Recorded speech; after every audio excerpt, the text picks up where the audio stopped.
We'll call to order the Subcommittee on Communications and Technology, and certainly want to welcome our members and our witness, the Chairman of the Federal Communications Commission, Mr. Wheeler. We're delighted that you would make time to come and spend with us on this important day with so much going on in the telecommunications world. 6 months ago, this subcommittee met for the very first time with the current complement of FCC commissioners and welcomed Mr. Wheeler as the new chairman. Today, and let me welcome Mr. Wheeler back, we meet to review the record of action and selective inaction that the Commission has taken under the first 6 months of your leadership. Unfortunately, given some of the most recent actions out of the Commission, I fear that we may be heading into some rough waters.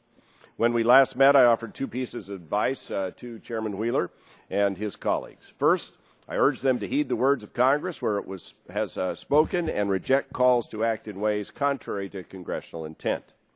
Second, I urge them to bear in mind that even seemingly small changes in the Federal Communications Commission's rules can have significant impact on the marketplace. I called upon all the members of the Commission to discharge their duties with transparency, accountability, and a long view of the technological landscape. In sum, my advice was that they must approach their duties with humility and restraint. Unfortunately, recent actions have hinted that my advice was ignored. In December, we had yet to know that the D.C. Circuit Court of Appeals would once again reject the Commission's attempt to regulate the Internet and could only speculate as to whether the Commission, under Chairman Wheeler's lead, would mount a third attempt. Sadly, we now know the answer. Not only is Chairman Wheeler leading us down this path again, the item the Commission adopted last week tees up the long-dead idea that the Internet is a common carrier.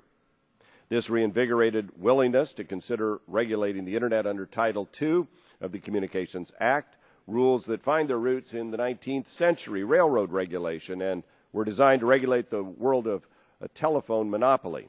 Harken back to a world in which twisted copper was the only portal for consumers, the communications network, and voice the only service.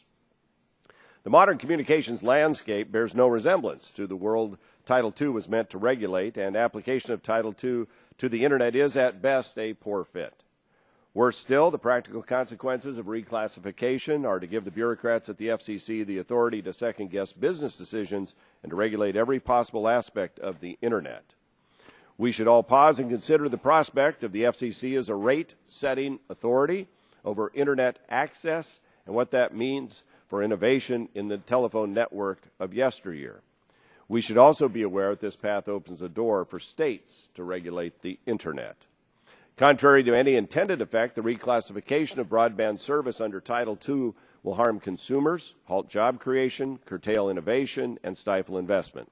In sum, at a time when the Commission, at Congress's direction, is taking steps toward even greater growth and innovation across Internet access platforms, the Commission is simultaneously contemplating rules that undermine those very efforts and compromise the fundamental approaches of both the Clinton and Bush administrations that laid the foundation for the Internet that we know today. As troubling as some of the actions taken under Chairman Wheeler's watch, the selective inaction of the FCC is equally troubling. Although required under the Telecommunications Act, the Federal Communications Commission has failed to complete its quadrennial review of the limitations on ownership of broadcast properties. It's been 6 years, since the Commission last fulfilled this statutory mandate. Rather than focus on ensuring that the rules reflect reality, however, the Chairman has now announced that the Commission would essentially scrap the 2010 quadrennial review and begin in earnest its 2014 quadrennial review. Now, notwithstanding this stale record, the FCC also moved forward to make major changes to the regulations that govern media ownership anyway. The adopted changes to its attribution rules that determine how to count stations toward the local television ownership rule. The FCC also stated that it would begin counting certain shared service agreements toward the local ownership cap. In order to comply with local ownership rules, these pronouncements will likely force broadcasters to divest stations and unwind shared service agreements that are beneficial to ensuring local content in the smaller markets. These changes do not bring benefits to the community served by these broadcasters, drawing into question how this change could serve the public interest. Finally, FCC process reform has been an ongoing priority of our subcommittee. It's an issue my colleagues and I are deeply invested in, as demonstrated by the unanimous passage in the House of the bipartisan Federal Communications Commission Process Reform Act on March 11th of this year. Unfortunately, after the events of the past few months, I'm sad to say I continue to be troubled by the FCC's seemingly flawed process. In March, the FCC chose to restrict license transfers involving certain shared service agreements, which had long been implicitly blessed by the Commission. This action was not debated by the commissioners, nor was it subject to any kind of vote.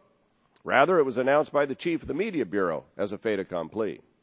Recent press reports also allege the chairman's office withheld presentation of revisions to the open Internet notice of proposed rulemaking from Republicans for as long as 24 hours, after having provided the material to the Democratic commissioners and to the press during the run-up to the May 15th FCC open meeting.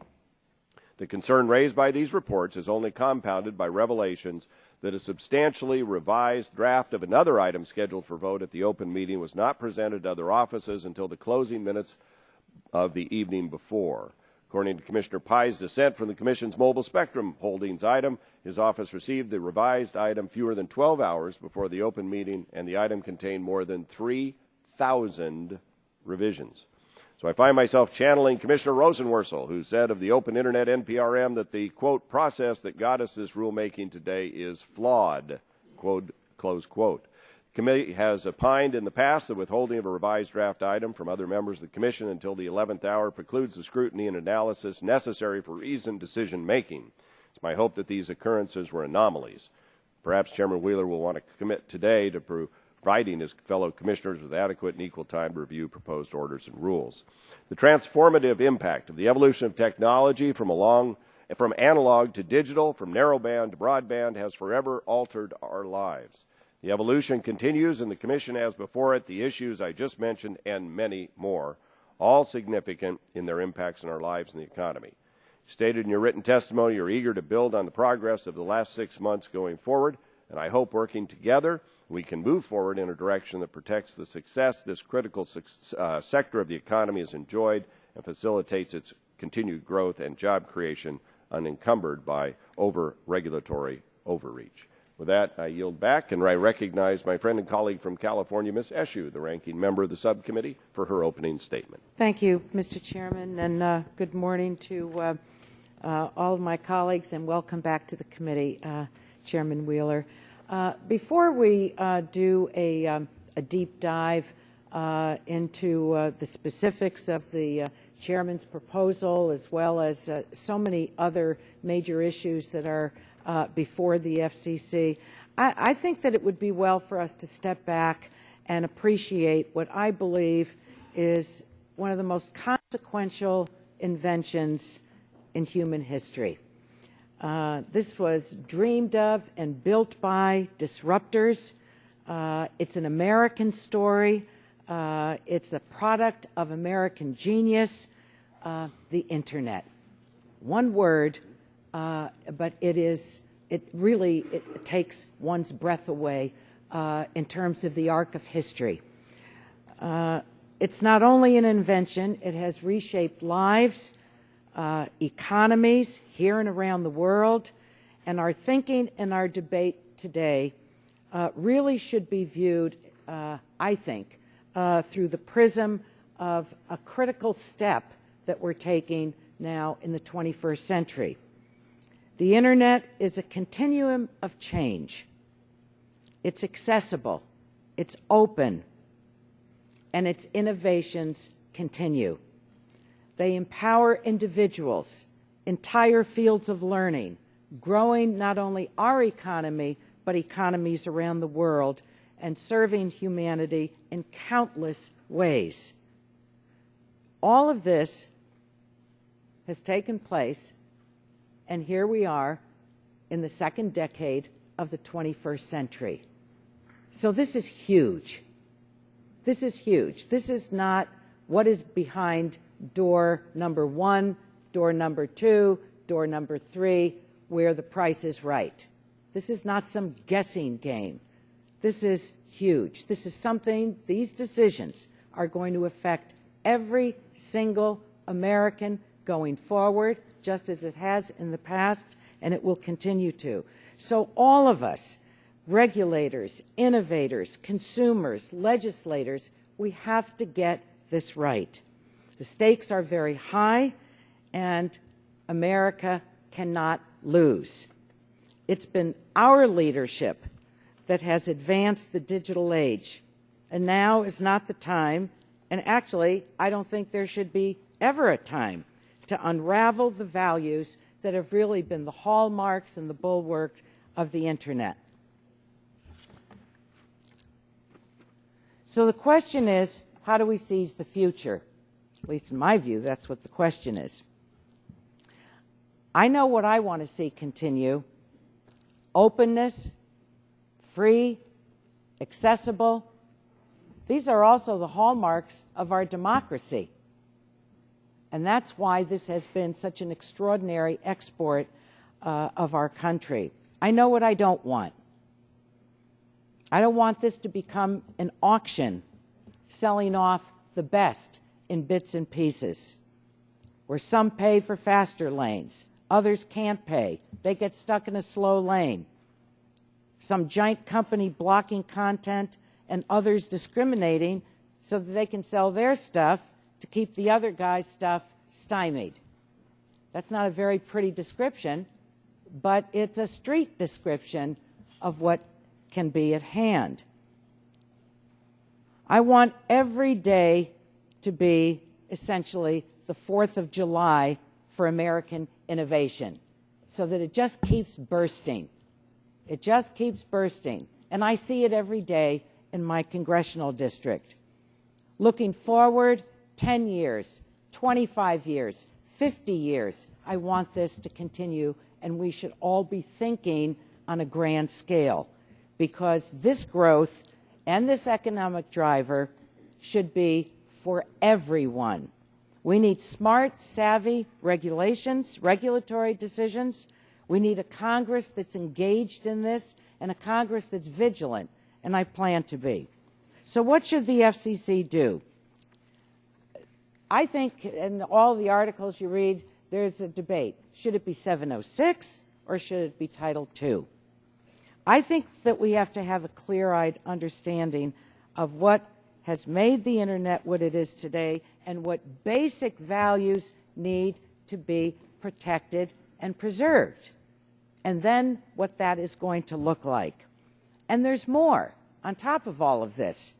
Can anyone here today piece together the effects of a Comcast-Time Warner merger and an AT&T DirecTV merger on consumers and a free and open Internet? These are massive decisions and massive pieces that are moving forward. And what's going to happen to innovation? Mr. Chairman, Chairman Walden, I urge you to convene a hearing to examine these issues here. I think they deserve to be examined and to be debated and questions asked. So, as I said earlier, every person in the country will be affected by the outcome of these decisions that are before the Commission and before us. And so I look forward to questioning Chairman Wheeler today. I also ask for unanimous consent that two very important letters, be entered into the record. One signed by more than 100 venture capitalists and angel investors who support simple, strong, enforceable rules against online discrimination and access fees, and the other signed by more than 100 Internet companies, small and large, mostly small, that support a free and open Internet. Without objection. And I don't know if I have any time remaining. No, I think I've gone over. Well, with that, I'll yield back what I don't have. Thank the gentlelady for her opening statement and the letters. We'll now turn to the full committee chairman, Mr. Fred Upton from Michigan, for opening comments. Well, thank you, Mr. Chairman. Oversight is a critical part of this committee's work to foster a smaller, more nimble government for the innovation age. We've held lots of hearings with all of the FCC's commissioners to address issues of national importance, to keep a close eye on the budget, and to ensure that Commission process focuses on promoting jobs and innovation. And today's oversight hearing with Chairman Wheeler will continue that discussion to ensure that the FCC works in a way that benefits consumers, industry, and certainly the economy, and I thank you for coming today. There's a lot to discuss. In the 6 months since Mr. Wheeler was confirmed as chair, he has addressed a number of items, including media ownership, the IP transition, universal service, and just this past week, of course, the incentive auctions and net neutrality.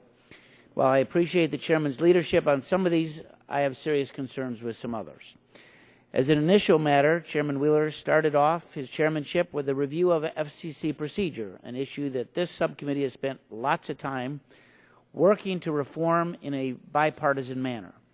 But I was disappointed to see some of the process failures that occurred last week. Media reports of an open meeting item being circulated to commissioners as late as midnight the evening before the vote on one item, and what seems to be partisan sharing of items with Democrats as much as 24 hours before sharing them with Republicans on another is particularly concerning. Regardless of political affiliation, commissioners must be given adequate and equal time to consider the items on which they're going to vote. Let us all hope that such incidents of favoritism and selective sharing are isolated and not emblematic of the Chairman's new operating procedure.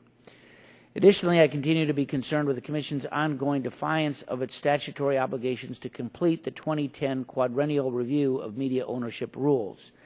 Despite the Commission's woefully outdated record on this issue, it has nonetheless moved forward with changes that effectively bar joint sales agreements and change Commission treatment of shared service agreements under its media attribution rules. These actions, in the absence of the statutorily required media ownership review, do raise significant questions about the Commission's commitment to making decisions informed by facts and utilizing sound process.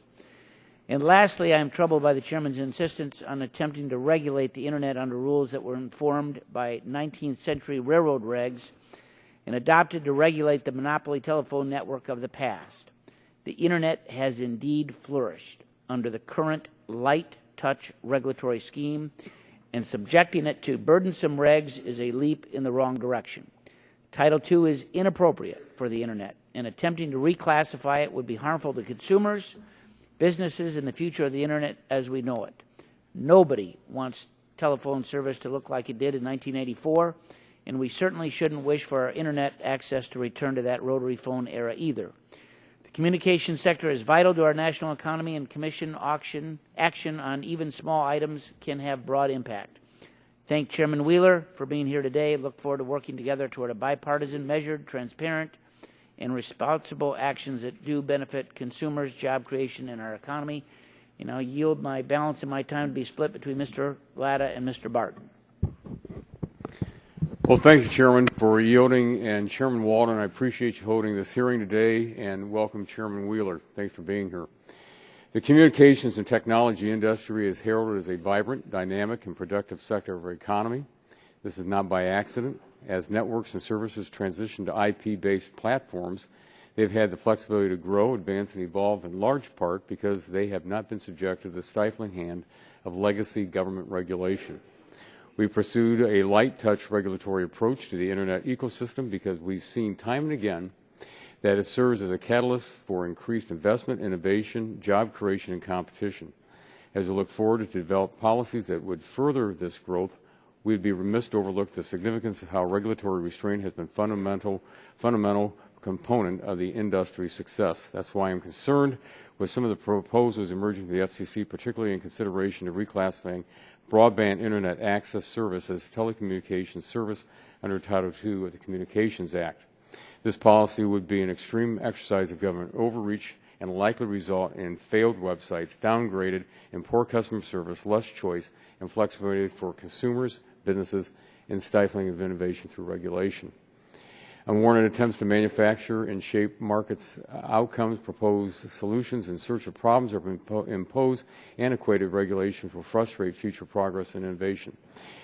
I intend to introduce legislation that prevents the FCC from following through on this misguided regulatory proposal.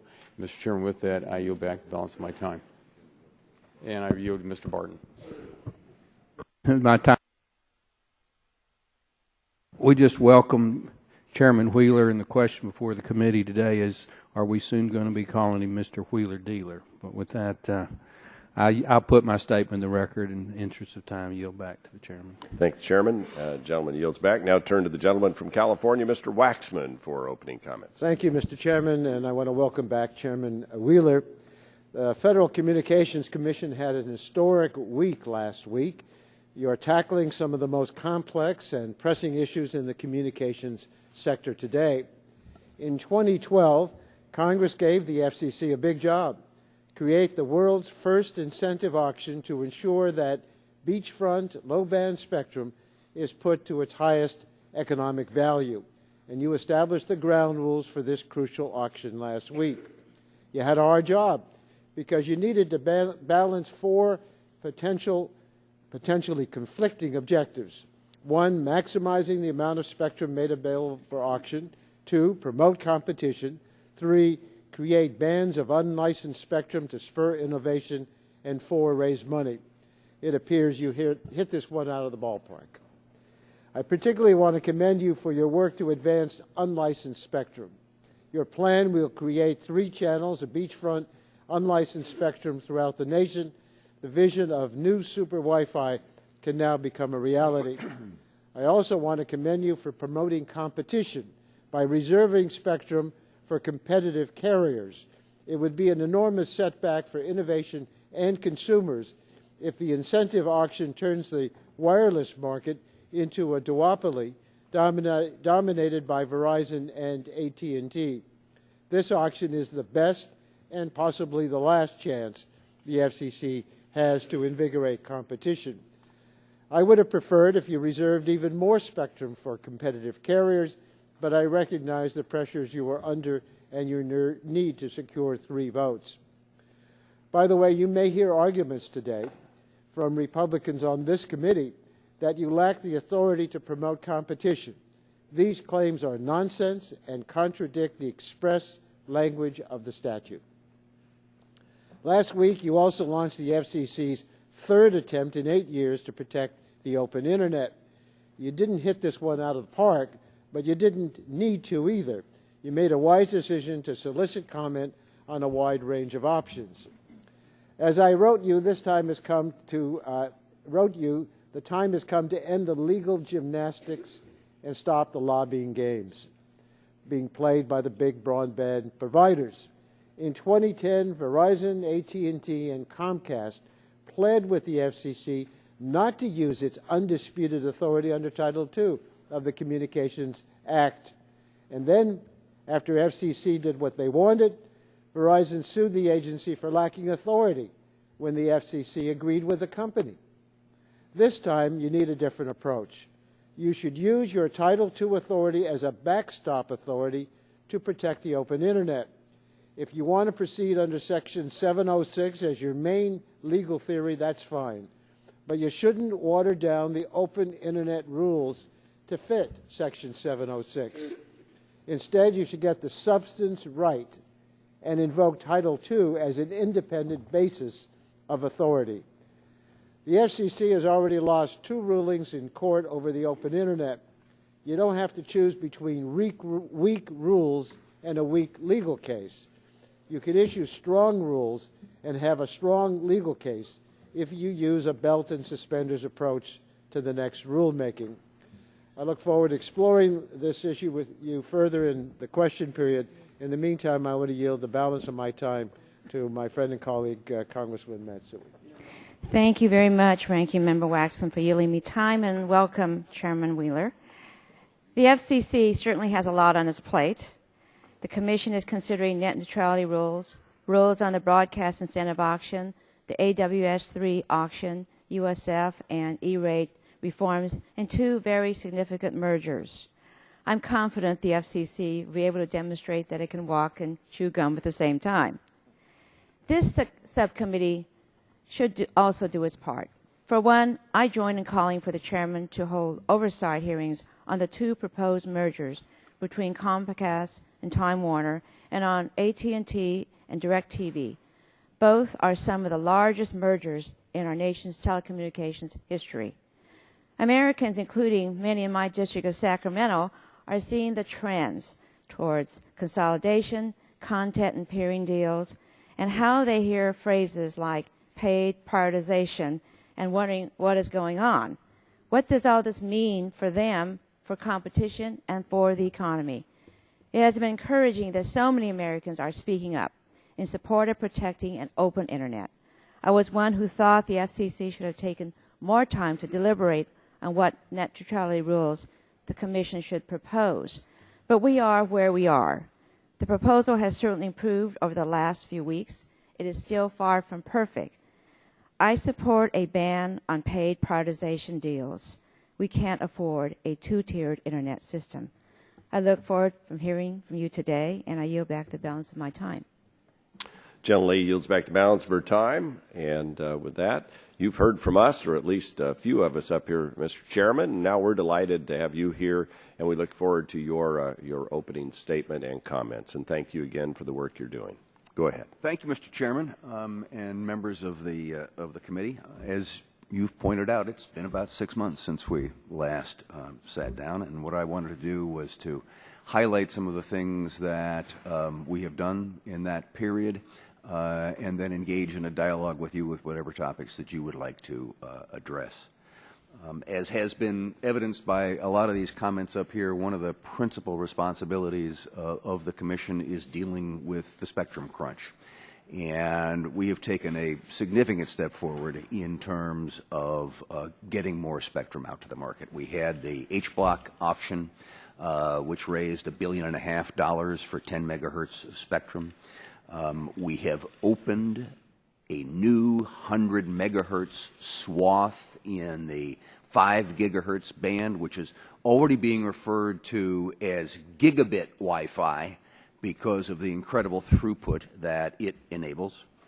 We have begun a proceeding on spectrum sharing in 3.5 gigahertz, and we announced yesterday that in accord with the mandate of this committee and Congress to auction off AWS 3 spectrum, that we will begin the auction on November 13th, and we will finish, as per your mandate, February 22nd. We will license February 22nd, 2015. We have also, as some of the committee had noted, established a new set of mobile spectrum holding rules, which have been praised by everybody from public interest groups to small operators to large operators, as was commented by Mr. Waxman, hitting the ball out of the park. And we have begun the incentive auction process. It's you mandated us, as you've said, with a non-trivial task, and we have taken the first important steps to that. On the question of universal service and what's going on there, we have fulfilled the pledge that I made to this committee last time we were together to eliminate the infamous quantile regression analysis, and we're seeking comments on what its replacement should be. We have funded the Connect America Fund to provide connectivity to 5 million more Americans who do not have access to broadband today. That's about a third of the total, and a significant bite out of that.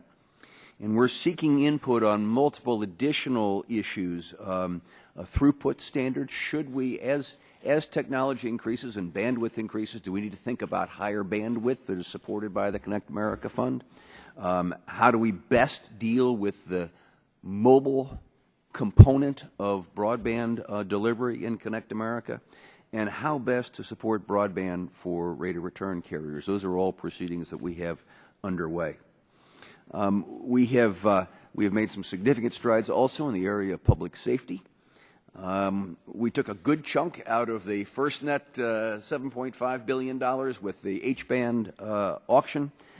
Expect, obviously, that the AWS 3 auction will do more, and I wouldn't be surprised if we show up at the incentive auction having met the requirement, or at least taken a huge bite out of the requirement for funding FirstNet. We had a rulemaking on text to 911. You know, phones aren't used just for talking anymore, but texting. And so if you want to text to an emergency service provider, we had a rulemaking on that. The major carriers stepped up, and literally in the last couple of days, they all met their goals for implementation on that, which is a terrific step forward. And we've also initiated a further notice on location accuracy, because as wireless usage increases, and particularly as it replaces what's wireline connections inside, and as GPS usage has increased, there's been a fascinating reality that location accuracy has actually declined.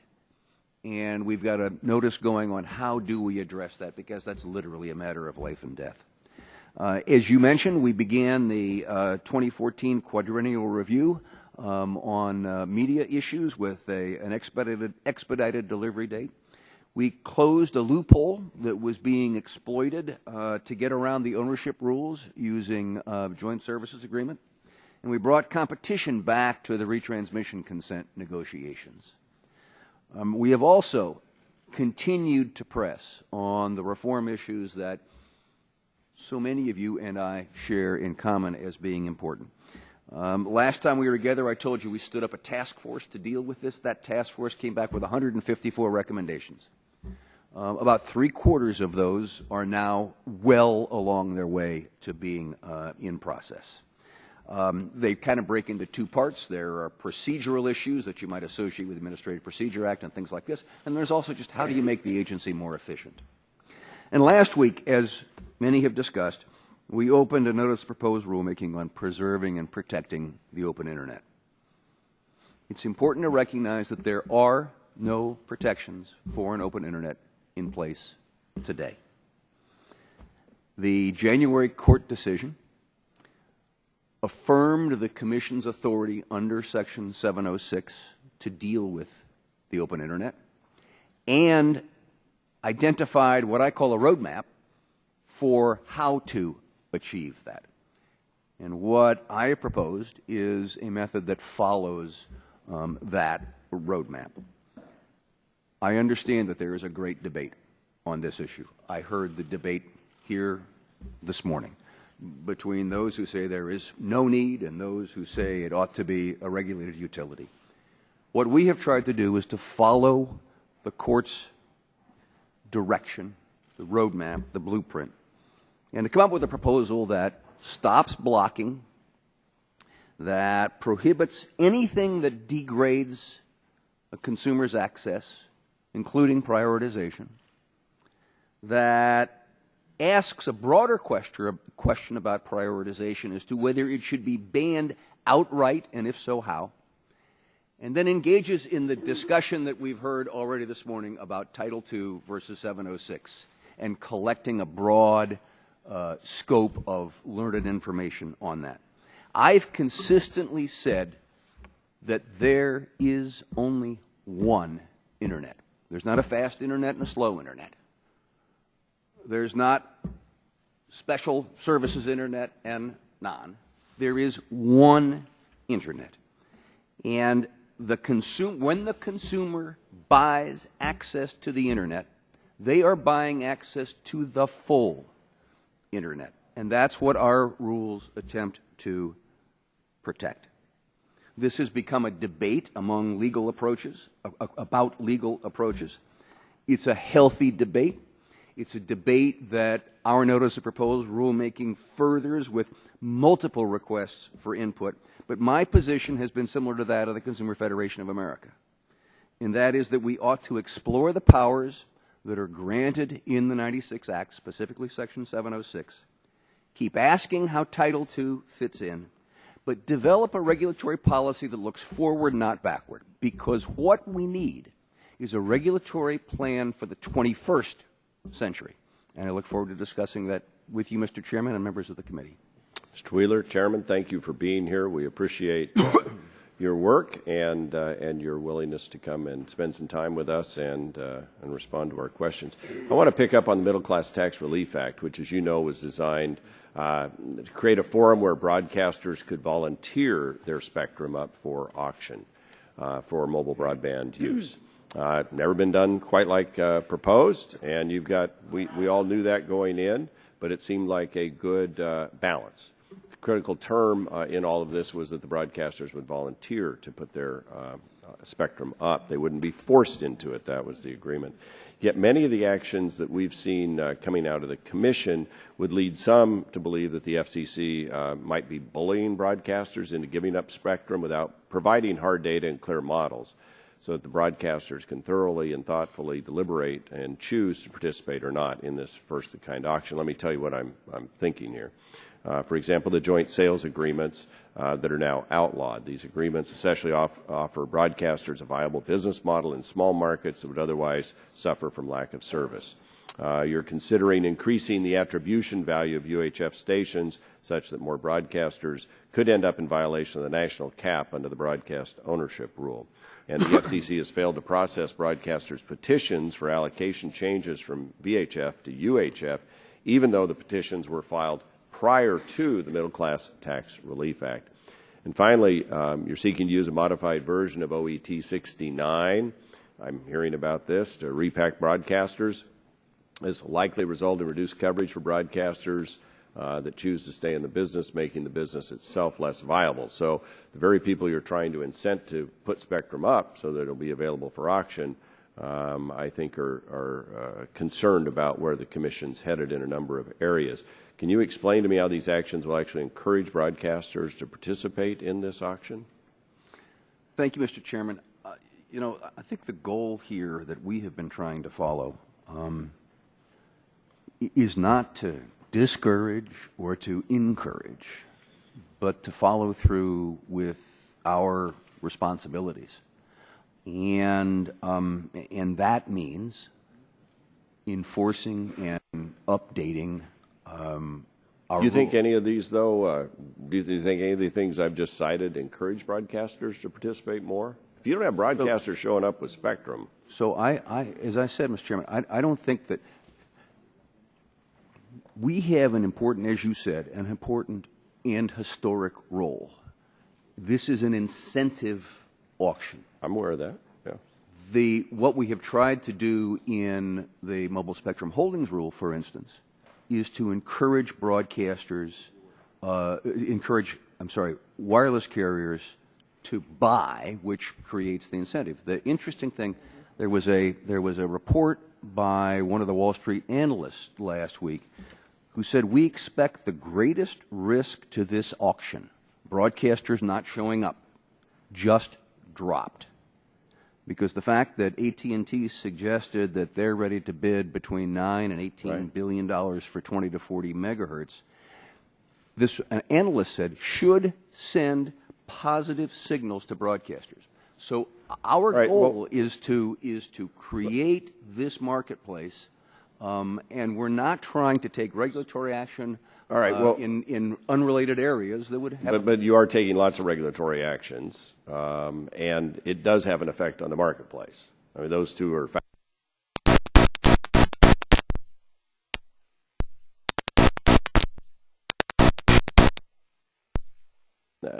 If we don't have these broadcasters coming to the table voluntarily, there won't be spectrum available. So I want to steal a line from the distinguished gentleman from Michigan, and this one I refer to as Mr. Dingle, to see if I can get just sort of some yes or no's here. Will you commit that the FCC will not score television stations based on their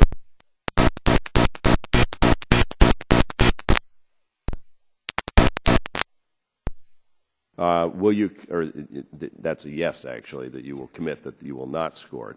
Will you commit the FCC, is that correct? Yes. Yeah. You'll commit the FCC will ensure that broadcasters' costs to reallocate are covered by the $1.75 billion relocation fund? We believe that that fund will be adequate. That's what Congress told us to spend, period. And will you commit to completing frequency coordination with Canada and Mexico before the auction? I think the issue there is what is the term complete. As you know, in the DTV transition, it never came down to actual signing on paper, but we understood where each other were, and I am very confident that we will be at that kind of a point. Because that's critical. And will you commit to revoking only those low-power TV and translator licenses that are necessary to complete the auction? Yes. Thank you. And I think I'm out of time. So with that, I would now yield to the gentlelady, my friend from California, Ms. Eshoo. Thank you, Mr. Chairman. A lot of things to discuss, but I want to bore down on or bore into some of the particulars on your recent proposal relative to the Internet, on net neutrality. I've argued, many advocates for net neutrality have argued that paid prioritization represents a fundamental departure from the Internet as we know it.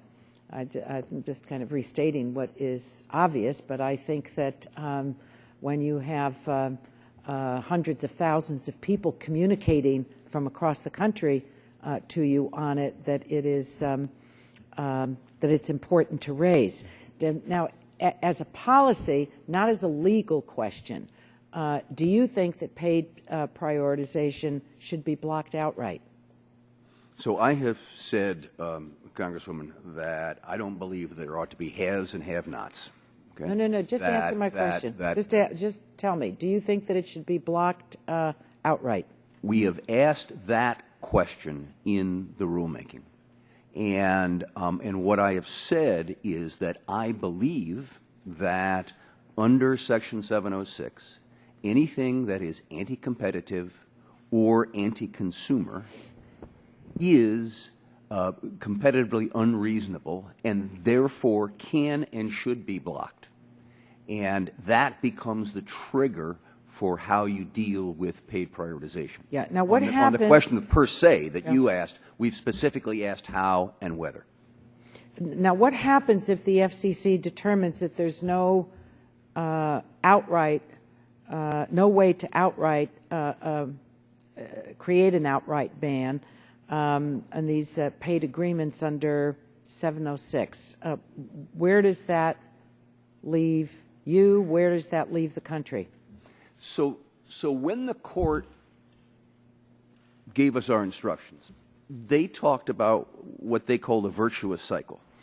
And that is that content drives the need for conduit, which then creates the opportunity for content. And that this cycle is what it is our responsibility to protect.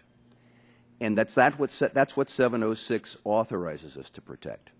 And so what my proposal is that we take them up on that and we say if there is something that interferes with that virtuous cycle, which I believe paid prioritization does, that then we can move against it. Mm-hmm. All right, but now let's move over to Title II. Title II is described, it depends on who's describing it. It's either a scourge, it's been compared to the early railroad regulations in our country to being the flip side, you know, the savior title.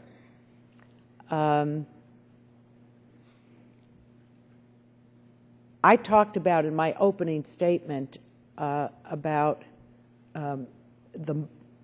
one of the imprimaturs of the Internet has been consistent innovation. And while there are those that, and I understand why people would move to Title II, because they want the Internet protected. And these values are, they're worth protecting.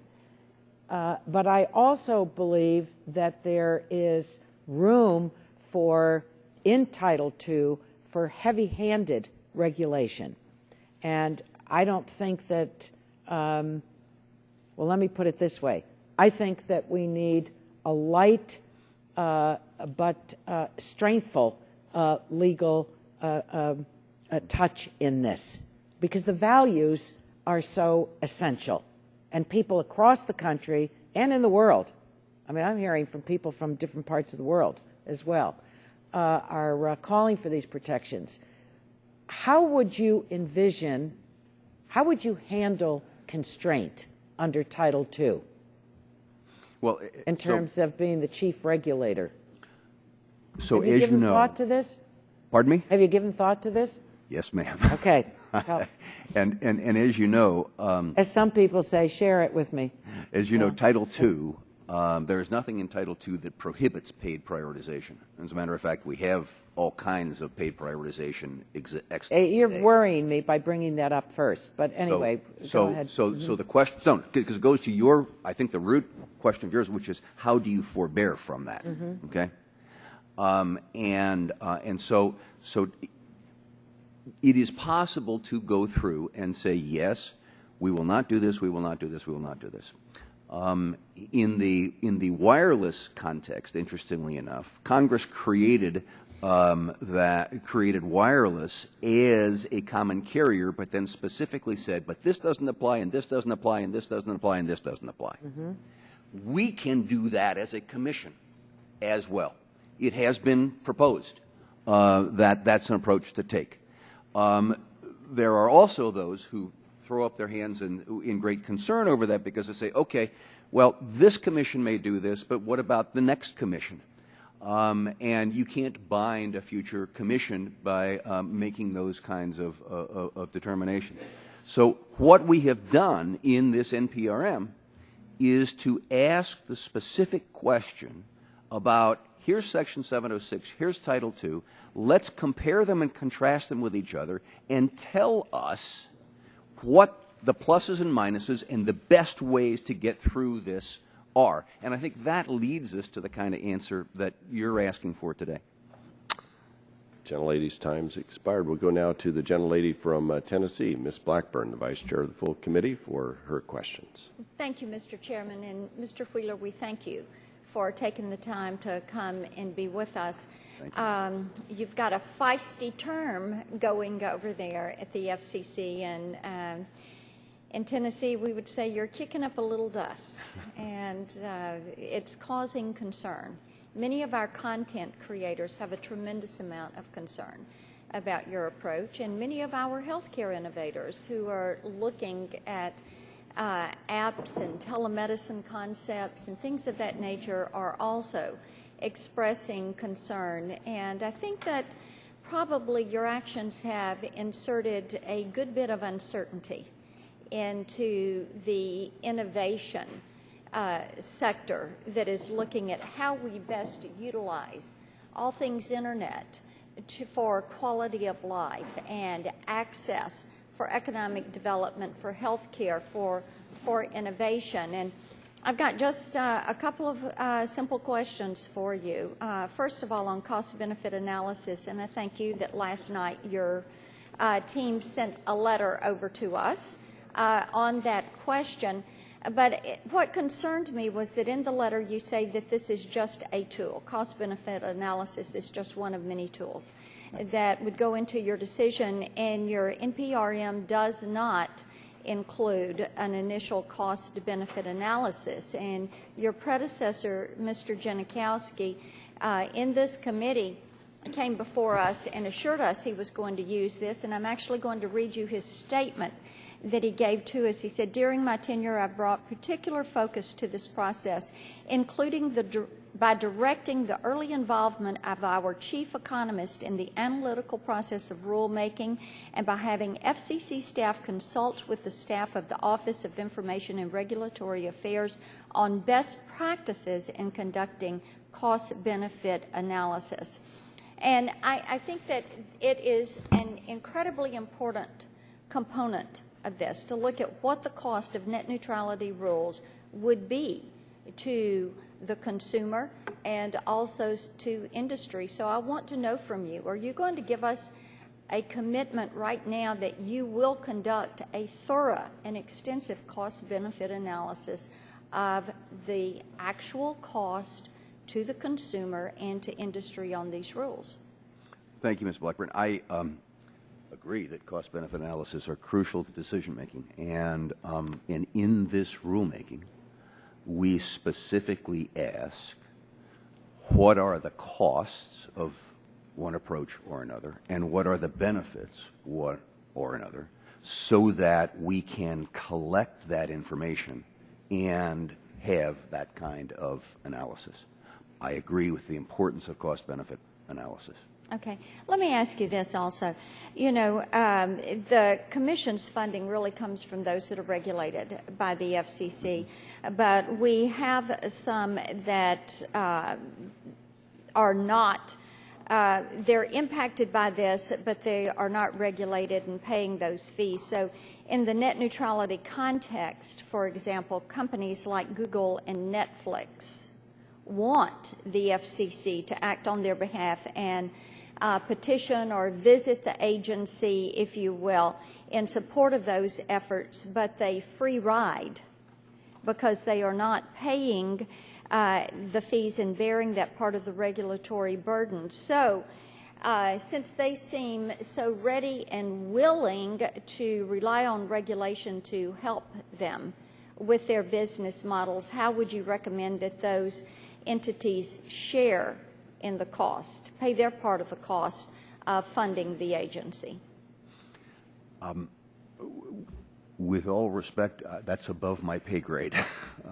That's a decision that this committee and the Congress can make, and setting those rules. I'm asking for what your recommendation would be. They come and they lobby you, and they're pushing the net neutrality rules, and while they may like what you are saying because they want you to step in, we have a lot of people out there who are paying the fees that are not in favor of what you are doing, and we have a lot of innovators who are not in favor of what you are doing, and your door has the name chairman on it. So I'm asking, what is your perspective? So our effort in all of this is to represent the American people, not Company A or Company B. We have been told by the Congress from whom we can collect regulatory fees, and we do. If there is a decision that we should collect regulatory fees from somebody else, that's something we obviously will take. If there is a decision that we should expand regulatory authority over other entities, that's obviously something we should do. But that is a decision that is out of our hands. I yield back. Gentlelady yields back. Chairman recognizes the gentlelady from California, Ms. Matsui, for her question. Thank you, Mr. Chairman. Chairman Wheeler, I'd like to understand, given the success of the Internet in the absence of prioritization, precisely what types of paid prioritization you believe would speed the deployment and adoption of broadband Internet access services. Given that paid prioritization agreements would be used as a barrier of entry to startups and small business, what prioritization arrangements specifically would be better for the Internet than the no prioritization norm we have today? What we are trying to do in this item is to say that anything that affects that virtuous cycle that the Court talked about and I talked about before is not appropriate, is unlawful, and that would include paid prioritization. Now, the Court told us to look at this on a case-by-case basis. We have asked the question in the rulemaking as to whether we should look at it generically and say it's all out. And we're soliciting comments on that. But you know, the concept of paid prioritization, when I buy Internet access, I am buying the full pipe. I am buying access to everything that's out there. And if somebody comes along and says, oh no, you can't get this unless you pay more, that's unreasonable and should be banned. If somebody comes along and says to a content provider, you can't get on unless you pay more, that's unreasonable, and that would not be permitted. Okay, well, you know, as for my part, other than public safety, I believe paid prioritization should be banned. I also think another concern here is a last mile equivalent we're seeing and peering. The fact that there's so much uncertainty with paid prioritization is troublesome. If this concept moves forward, we could inadvertently block the next Google or Amazon from the market without even knowing it. I'm concerned that your hands may be tied here. Even if the Commission wanted to ban anti-competitive paid prioritization deals, you may not have the authority or tools to do so. Chairman Wheeler, if you were to explain to my constituents what is occurring in the market right now with the two mergers, content and peering agreements, and now paid prioritization, could be legitimized under a commercially reasonable standard, what would you tell them? Not just what it means for them, but also for competition and for economy as a whole. I would tell them that I felt that paid prioritization was commercially unreasonable and therefore could be dealt with. And that on the question of peering, that is a separate issue that the Commission needs to look at and will be looking at. But I would emphasize that I am a strong supporter of the open Internet. And I would also tell them the story that when I was an entrepreneur, I was shut out of cable systems because they were closed networks. And I would come with a new product and couldn't get on. And then when I was a venture capitalist before taking this job, that the companies that I was backing had to have access to the Internet, could only succeed if they had access to the Internet. So I would say to them that I believe in an open Internet. I've experienced closed networks and the harm they cause to innovation, in that I want to protect and preserve an open Internet. You know, I think this is a very critical time when I have ordinary people practically off the street coming to me and asking me about all these things they've heard, because people today really depend on the Internet.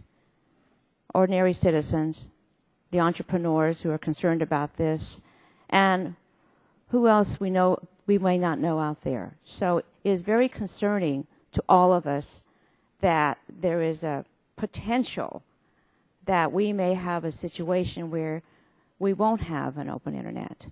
And I would also like you to consider some of these mergers. I mean, we feel like we're kind of in a wild west of the digital economy now, and now with mergers coming forward. But can you commit to us, these large mergers that are before us, they may be different from each other, but can you commit to us here that the FCC will carefully scrutinize these deals with a focus toward public interest?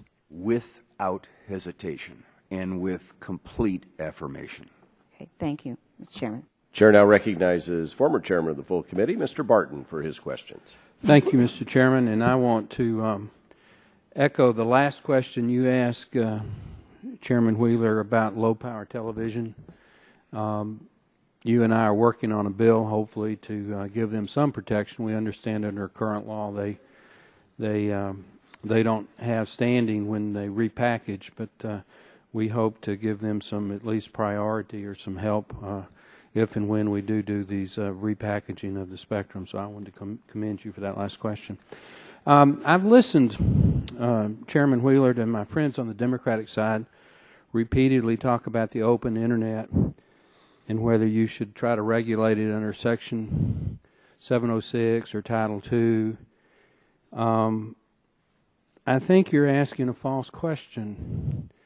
The Internet is open. The question is, what does the FCC do in terms of monitoring to make sure that it stays open? And the analogy I'm going to use is not perfect, but I think it is instructive and educational. The airways that we fly back and forth from Washington to our districts are open, but they are regulated and monitored for a number of reasons by the FAA. If I call up American Airlines and I say I want to go from Washington Reagan to DFW, they quote me a price, let's say it's $350 one way. Well, when I show up with my ticket, I get one seat on that plane. I don't get to take 100 of my friends and put them on the plane with me because I happen to buy the ticket first and show up first. So it's obvious that it would be great for $350 if I could fill the plane. But we allow the airlines to price by volume. You want one ticket, it's $350. You want two tickets, it's $700. Maybe if you want to buy the whole plane, they do give you a discount. It's only $250. But we don't let the first person to buy the ticket use the whole plane for $350. And for all the bold talk about open access, what people are really trying to do is, I want to pay a minimum price and get all this broadband, and I want to download everything from Netflix, and I don't want to pay if I download every movie they rent, or vice versa. Netflix pays a basic price, and they can service 10 million people instead of whatever it would be. So, the broadband providers who have spent billions and billions of dollars and have networked this country and provided access through the competitive market principles are not going to somehow all of a sudden decide, as long as the FCC under your chairmanship make sure that it stays a competitive model, they're going to continue to provide an open internet, but they may want to provide based on volume of use, some sort of a pricing system that allocates if it isn't a limited spectrum. I see no reason to try to shoehorn some sort of a regulatory approach into either Title II or Section 706. Explain to me why my approach, which is what we've been doing and which works, is the wrong approach. Let me see if I can respond to both parts of your question. First, on LPTV, we, as I said to the chairman, we do not want to move those who don't have to be moved as a part of it. We also believe that there is opportunities to go to digital and the new efficiencies that brings, just like it did in the Class A stations. And thirdly, we're opening a new rulemaking to specifically deal with that. So, because we agree with the importance of low power and translators. To the second part of your question, let me take the chairman's hat on and put my consumer hat on for a second, because 2 weekends ago, I called my ISP and increased my capacity because I wanted faster throughput. And they said, for another $10 a month, we'll give you another, what turned out to be like 20 meg. That's a marketplace transaction. That's something that's accepted now. That is not something that is part of the open internet rules. What the open internet rules are trying to say is that when I buy that capacity, I've bought that ride to every place on the internet.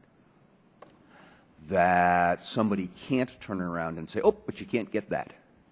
Or somebody can't turn around and say, well, you can deliver that to Tom, but you've got to pay me an extra fee. And so the concept of the open internet is that I have bought this broad pathway, and I have the right to use it unfettered on an open basis. And that's what we're trying to deliver in this rulemaking. I'm not trying to. My time's expired. I'm not trying to oppose that. But if you want, you're looking at it from the consumer standpoint, and I accept that everybody should have access. But if you are a provider of content, you should be willing to pay more based on the number of items you're going to put at any given time on the open internet, so that everybody has access to it. Because if you have a constrained pipeline, somebody has to make a decision how you put things into the pipeline, whether it's the airplane or whether it's the airwaves of the internet. With that, Mr. Chairman, I yield back. Gentleman yields back. Chair now recognizes the former chairman on the Democratic side, Mr. Waxman. For, Thank you, Mr. Chairman. Chairman Wheeler, I commended your leadership earlier in my opening statement about the spectrum auction.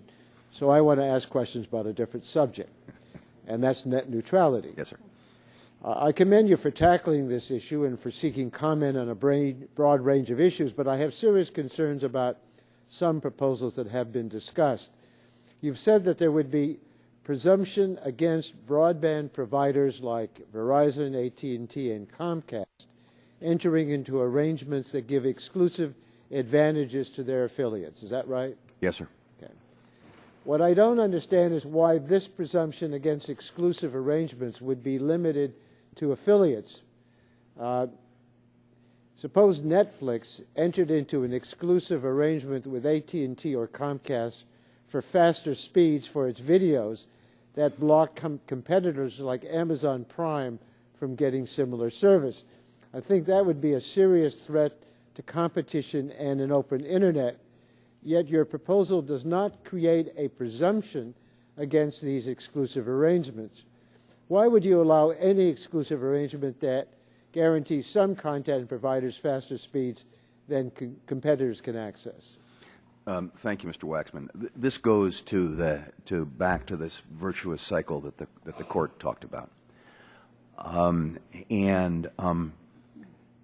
know, it was interesting. Yesterday in the Wall Street Journal, there was an article that interviewed a bunch of infrastructure manufacturers about the impact of net neutrality. And they flat out said that if you offer fast lanes for some, you're going to degrade service for others. And I think that's at the heart of what you're talking about here. That would be commercially unreasonable under our proposal. Okay. The problem with exclusive arrangements is that they would let some companies block their competition from similar advantages.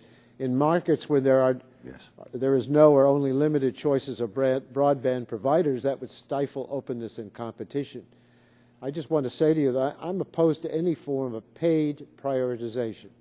Paid prioritization divides the Internet into the haves and the have-nots, and it will entrench the big companies at the expense of startups. My understanding is that you've asked comment on a multi-factor test for determining when paid prioritization is permissible and when it would be prohibited. My concern is that this will create a lot of ambiguity and a lot of litigation. I believe bright lines would be much better for the market and for innovation. So I'm going to ask you to consider a presumption against all paid prioritization as you develop final rules. Will you agree to consider this option? Absolutely, and we have asked in the NPRM specifically whether, and if so, how do you accomplish it? So that is a ripe debate that is in the NPRM right now, sir. My understanding is that the reason you have proposed a complicated multi-factor test is concern about the court ruling. And I agree that if you are limited to acting under Section 706, your options could be limited. But you are not limited to Section 706. You could establish a presumption against paid prioritization under Title II. And that's why it's so important for you to use your Title II authority as backstop authority. You don't have to settle for a weak open Internet rules if you exercise your full powers. And I'm glad you're looking at that possibility. Let me close by thanking you for seeking comment on the backstop proposal in the proposal adopted last week. I'm committed to working with you to ensure the Commission adopts strong and open Internet protections for consumers and innovators while encouraging continued investment in the online content and services we all rely on and enjoy today. I think it's important that we get the substance right. We've tried 3 times, we, meaning you, at the FCC, because of the concern that the consumer have full access to what is on the Internet and full access to be able to use the Internet to its greatest maximum potential. And I would hate to see that net neutrality in any way be diminished if we have an opportunity under the law as we look at it to make sure that we get the substance right. Thank you, Mr. Thank you. Waxman. Thank Yes, you, sir. Mr. Chairman. Gentleman yields back his time, and now turn to the distinguished gentleman from Ohio, the Vice Chair of the subcommittee, Mr. Latta. Well, thank you very much, Mr. Chairman. And again, Chairman Wheeler, thanks very much again for being here. There's been some discussion on Title II, and I'd like to follow up on some of that questioning. Central premise of Title II regulation has always been that the regulation was a substitute for competition. In two parts for the question then. What types of findings has the Commission made to justify entertaining the idea of Title II regulation of the Internet? And then, do you believe the FCC should have to make a specific showing that of a market failure before imposing rate regulation or reporting requirements that are the precursor to rate regulation? So, again, these are the kinds of questions that we have tried assiduously not to decide on, but to ask about in this rulemaking. We're going to have to make a decision on exactly those questions at some point in time. But what we want to achieve is a record that gives everybody the opportunity to opine on that so that we can be appropriately informed. Well, let me ask, what's your time line on that then? So we've got 60 days for comments and then 45 days for reply comments. Okay, so are you saying then that you're not ruling out rate regulation? I'm saying we have asked the question about Title II and the full panoply of Title II. Yes, sir. Okay, well, let me ask you this. What have you been hearing from the community thus far, especially when you're saying that you want to be asking those questions? What have you been hearing out there? Excuse me. Well, we've heard very little on the record thus far. There has been a great outpouring of people speaking to us through the press, people speaking to us through letters and this sort of thing. And as I indicated at the outset, there are two diametrically opposed positions. One is that you should not do anything. And the other is that it should go all the way to being regulated like a public utility. And our job is to find that which is best for consumers and best for encouraging investment in the Internet, which itself is best for consumers. Let me go on with this question. While you've resolved some of the issues in the 5 gigahertz rulemaking, there are a number of issues outstanding that have the potential to open up another 195 megahertz of spectrum for unlicensed use. What is the FCC's and your plan for tackling the open issues? In 5 gig? Right. So you actually think about 5 gig in 3 bytes. The first byte we've dealt with. That's the lower end of 5 gigahertz.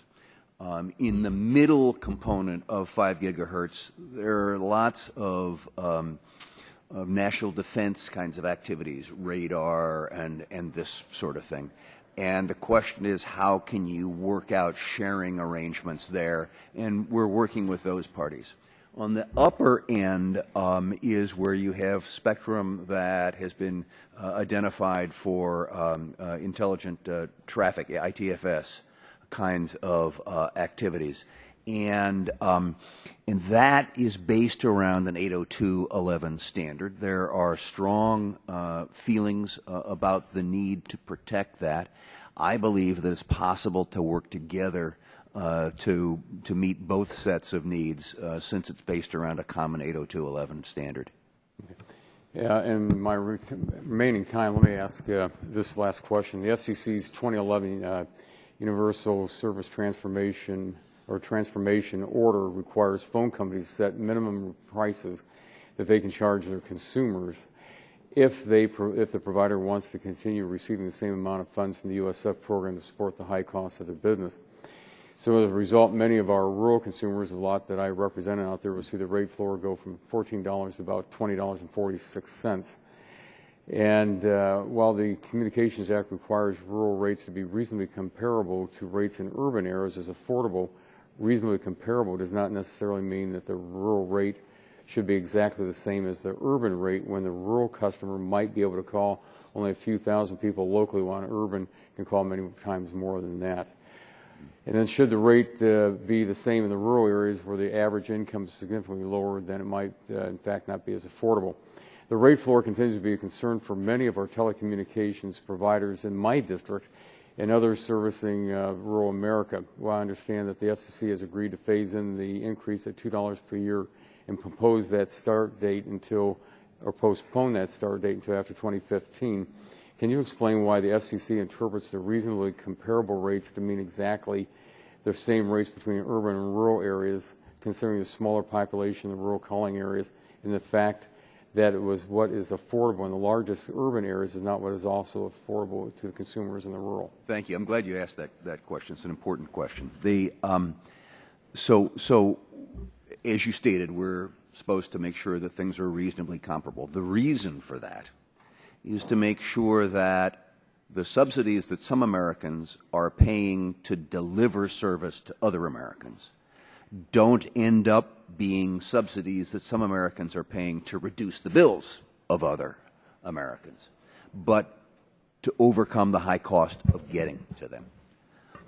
In some instances, it has been, unfortunately, the former. There are, in 16 states, there are situations where consumers are paying, some consumers are paying $5 a month for telephone service because they're being subsidized by people in your district and other districts.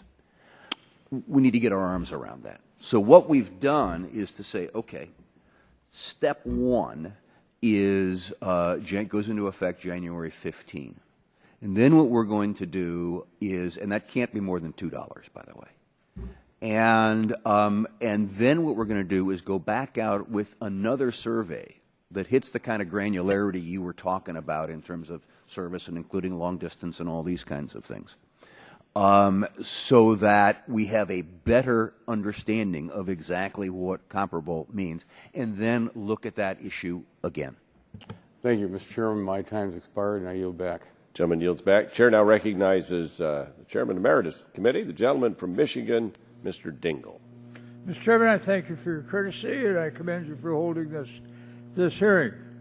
I'd like to welcome our old friend, Mr. Wheeler, back, fine public servant, and we're looking forward to good things of him.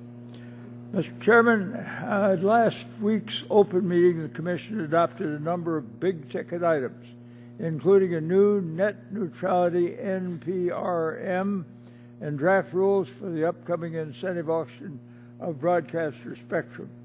Concerning the former, I commend you for your efforts to keep the Internet open, and we'll be watching the matter closely as it goes forward.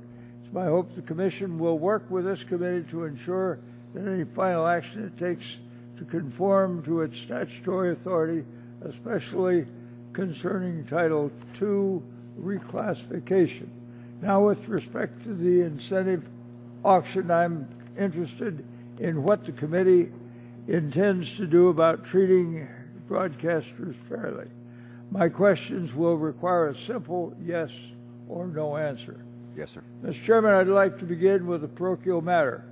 Section 6403B1 of the Middle Class Tax Relief and Job Creation Act specifies that the Commission may, subject to international coordination along the border with Mexico and Canada, reassign and relocate and reallocate broadcast frequencies. Is that correct? Yes, sir.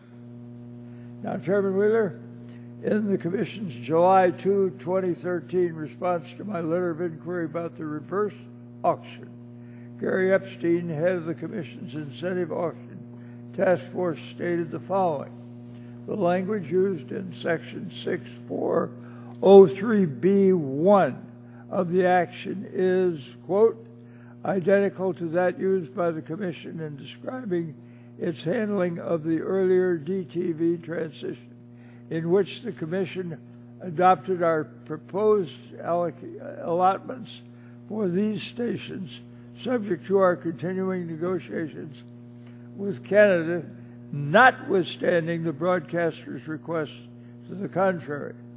One here could reasonably assume, based on the statement that the Commission may reassign and reallocate broadcast frequencies pursuant to the Act while negotiations with Canada and Mexico are still ongoing.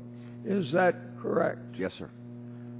I'm going to ask you to submit for the record how you're going to assure protection to the broadcasters and the viewers in that process. Yes, sir. Now, Mr. Wheeler, does the Commission believe that concluding negotiations with Canada and Mexico prior to commencing the reverse action will give broadcasters, particularly in border regions, greater certainties and likely to increase their willingness to participate in such auction?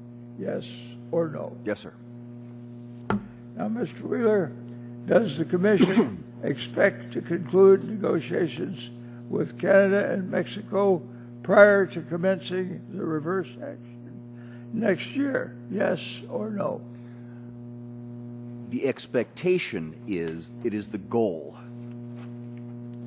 You may not make it, is what you're saying. It is the goal, and as I answered you in your previous Will you question, notify this committee as soon as that becomes likely or dangerous? Yes, sir. Now, in this matter, Mr. Chairman, I'd like to state for the record that it's my understanding, based on exchange with counsel at the Energy and Commerce Subcommittee on Communications and Technology, December 1, 2011, markup of the act that border negotiations are to be completed before the Commission reassigns broadcast channels. I hope that Chairman Wheeler will honor that understanding. I hope, Mr. Chairman, you understand I have great apprehensions about that because of the impact it can have on the broadcasters and also on my constituents. Mr. Chairman, this is, I share your deep concern about this, not only because of the very legitimate concern you have about your constituents and other Americans getting service along the border, but also the cantilevering effect, if you will, as it then, as spectrum allocation then goes into the middle of the country. I can assure you this is an incredibly high priority. I can also assure you that our Canadian colleagues have been very forthcoming and very helpful. I would like to have this submitted for the record in response to correspondence. Now, Mr. Chairman, I note that the Commission proposes to use a method called, quote, scoring to set individual prices for each broadcast station participating in the reverse auction. Is that correct? Yes, sir. It is one of the things we're considering. We have not made the final decision yet. There are others? We're looking at others. I'm going to ask that you submit in response to correspondence a proper answer on that particular point. Now, Chairman Wheeler, is the Commission concerned that scoring as opposed to competitive bidding will decrease broadcasters' willingness to participate in the reverse auction? Yes or no? No. Now, Chairman Wheeler, in general, do you intend to work in good faith with broadcasters as the Commission refines the rules for reverse auction in order to see to it that their needs are met as the Act specifies, to the best of your abilities? Yes or no? Absolutely. I want to quote Admiral Rickover, who once observed, "The devil's in the details, but so is salvation." I'm hoping you're going to see that the salvation is there, and not just that we are going to find ourselves amidst trouble because of carelessness, not by you, but by some of your over-enthusiastic and less than competent predecessors. I thank you, Mr. Chairman. I yield the balance of my time. The gentleman's time's expired and yield back. The chair now recognizes the gentleman from Illinois, Mr. Shimkus, for 5 minutes. Thank you, Mr. Chairman, and Chairman Wheeler, welcome. I'm going to try to get through three pretty quick points if I can. As you know, there's a lot of concerns on this side of the dais on this Title II debate. Yes, sir. And And the basic premise is, how do you build out? We want more, not less. Does a regulated monopoly incentivize more build out, more pipelines, or does a competitive, capital-intensive, incentivized, market-driven process? I believe the second. So that's we've gone from copper to cable, coaxial cable, satellite, cellular, fiber, a lot of different ways for data to now flow. And we want to encourage that. And I kind of like the idea of incentivizing people who want to use more, making them pay more, to incentivize those who carry. Someone may want to build out more. So that's kind of where I come from. My position is more pipes, not less. More pipes, not a regulated pipe. Competitive markets versus controlled markets. So, because here's an example of that. On May 16th, the Wireline Competition Bureau released a public notice seeking comment on state regulation of dial-up internet traffic. Dial-up. I mean, it's a dinosaur. It's hardly used. So there is no, you want to talk about uncertainty for the state and for the providers when we're still in this process more than 15 years after the FCC first discussed the treatment of dial-up. We're now to this process. So that's just kind of a statement. That doesn't create certainty. Would you agree?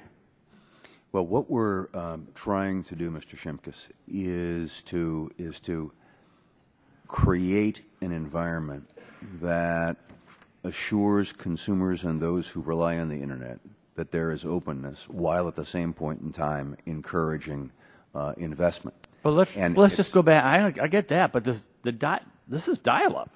No, well, we still so if we're dealing with the dial-up, that's a different. Well, it is, but it's not, because it's the whole debate about certainty, and if we actually have a dinosaur application, that why are we even in? So we still have 40% of our consumers on dial-up telephone lines. One of the challenges that we have is how do we evolve that into an all-IP environment, which would be, an internet-like environment. One of the things that I have said to this committee is that we believe that this IP transition is a crucial part. And how do we make sure I get it. I'm going to try to make that. Okay, sorry, sir. And one deals in both of our sweet spot is kind of the public service, 911, yes, sir. The Spectrum Act, called for the creation of the Do Not Call registry and the automatic dialing issue. The commission keeps saying there's not enough money to do this. I would ask you to check into that. I think there's a lot of money in the FCC. And because obviously this automatic dialing freezes up lines and it's a public safety concern, and I would hope that we would work together to try to, I would take this look under forward to that. consideration. Let me get back and I will come see you. And, myself and the ranking member have been better involved in these issues, as you have in the early days also. The last thing I want from rural America is kind of just there seems to be a de facto freeze on this shared service agreement. And this is in the broadcast sector, as you know, the local.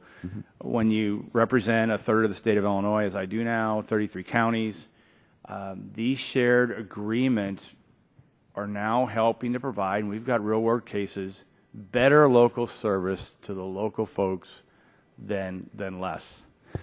And I guess the basic question in my last minute is what's your plan to ensuring that the FCC action on television transfer application is predictable, consistent, fair, and timely? So, thank you, Mr. Shimkus. What we have done is to put out a public notice on how we look at transfers. And I consider this to be a procedural reform, because the way it used to be was broadcasters would come together in some kind of a merger situation, and they would come to the commission, which was a black box that had constantly changing, well, this we'll look at it this way, we'll look at it that way. And what I wanted to do was to say, okay, what are the things that we will look at so that everybody has notice, everybody understands, and it is not a black box. And that's the process that we have now established to be able to make those kinds of decisions. Thank you. I know my time's expired. I appreciate it. If you keep me in mind as these things move forward, it'd be helpful. Yes, sir. Thank you.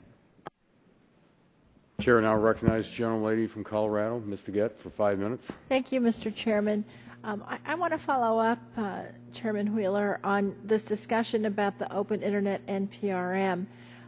Leading up to the Commission's vote last week, there was a robust public exchange among ISPs and edge providers and others about the impact of paid prioritization on their business models. And as Ms. Matsui said, we've been hearing from a lot of our constituents about this as well.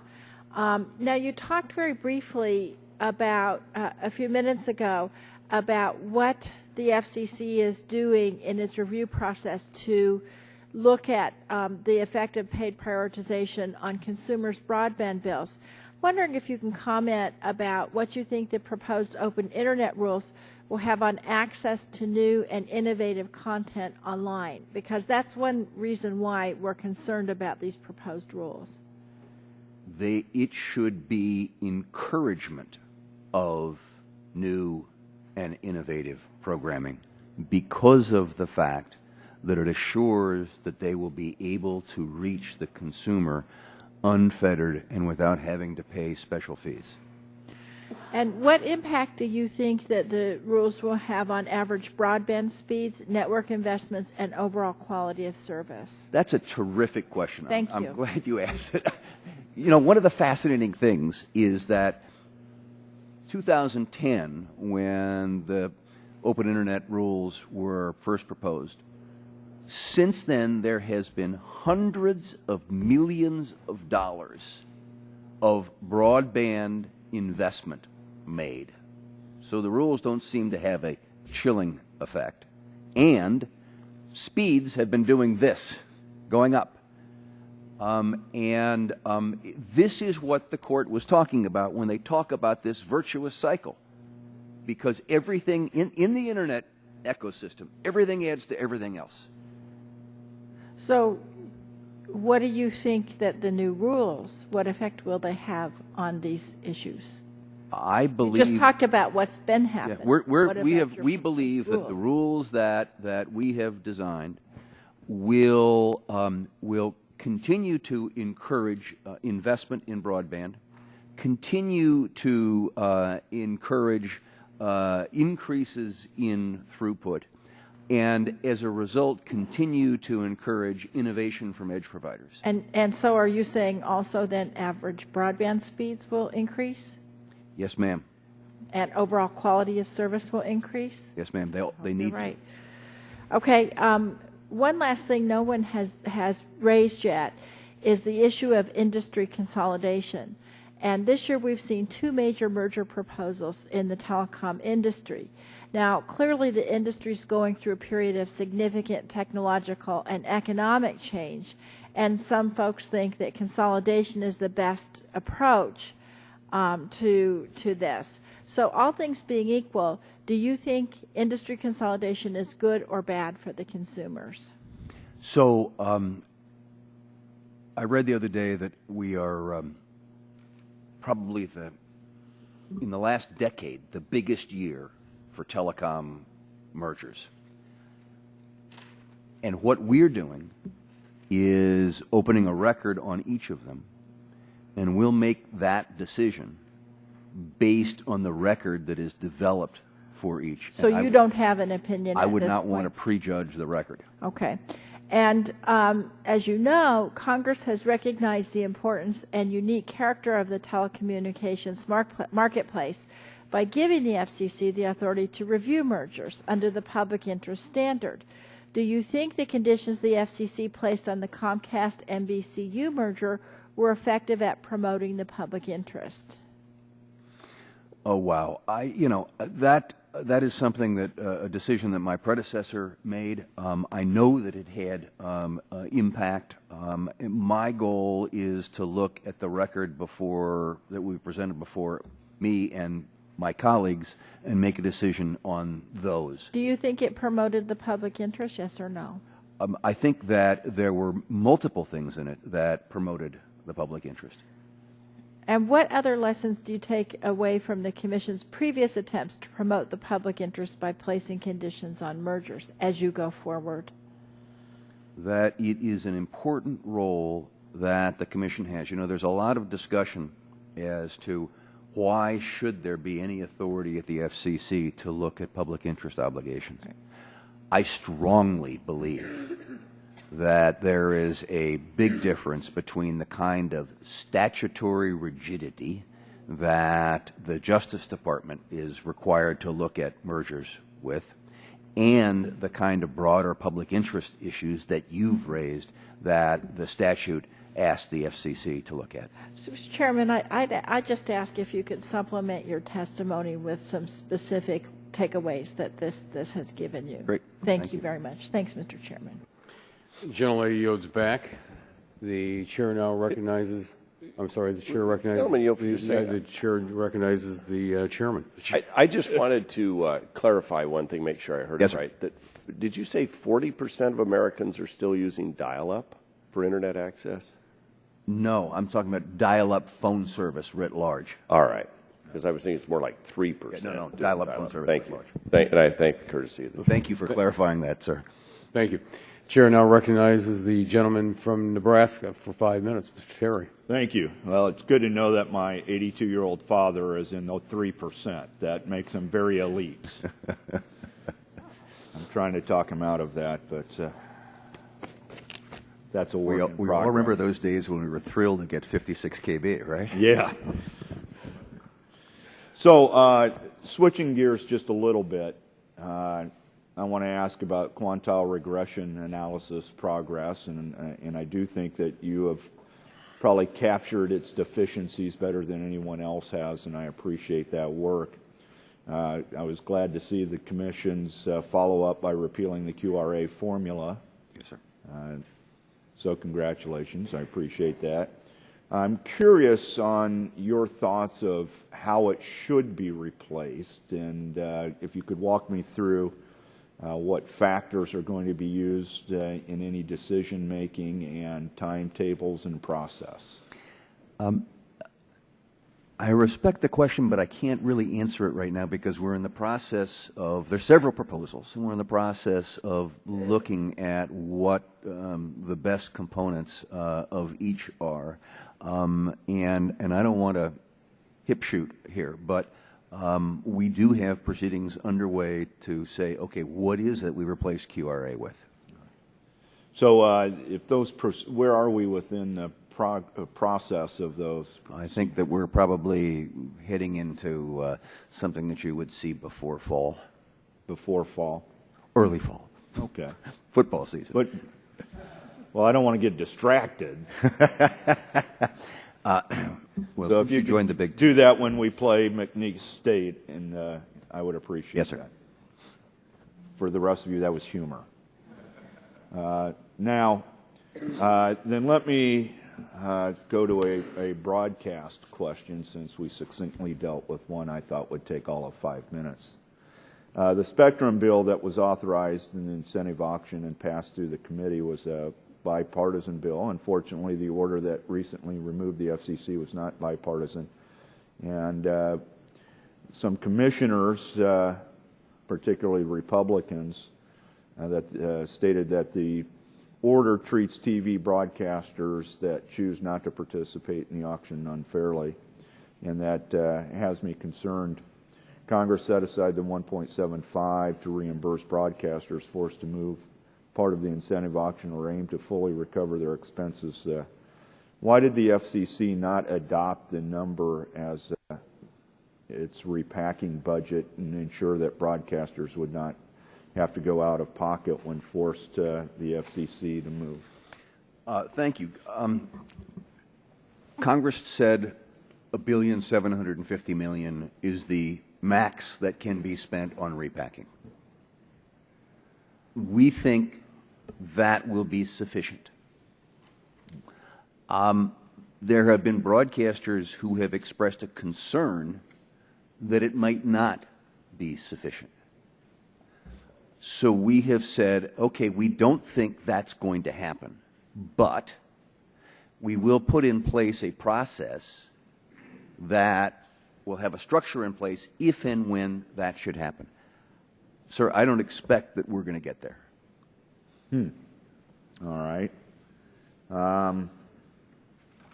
I'll just yield back my time. Thank you, sir. The gentleman yields back, and the chair now recognizes the gentleman from Utah, Mr. Matheson, for 5 minutes. Thanks, Mr. Chairman. And Mr. Wheeler, thanks for your testimony. I appreciate your candor and your articulate way you answer questions. Thank you, sir. I also want to commend you on your efforts to open up more spectrum for unlicensed uses. The FCC took an important step last month by opening up the 100 megahertz for spectrum for unlicensed uses in the 5 gigahertz band. And I'm pleased to see in your testimony that the FCC is actively participating in ongoing efforts to free up additional unlicensed spectrum in the 5 gigahertz band. Can you provide an update on where things currently stand with resolving the technical issues in the ITS band currently used for vehicle-to-vehicle communications and the parts of the band used by the DoD for military radar? Yes. So as we talked, there's 3 slices to 5 gigahertz. There's the lower slice that we took care of. The middle, as you suggest, is DoD. We're having ongoing discussions with them. I have been personally involved in those discussions as to about a wide range of spectrum issues, including this. There are strongly held beliefs on both sides, sir.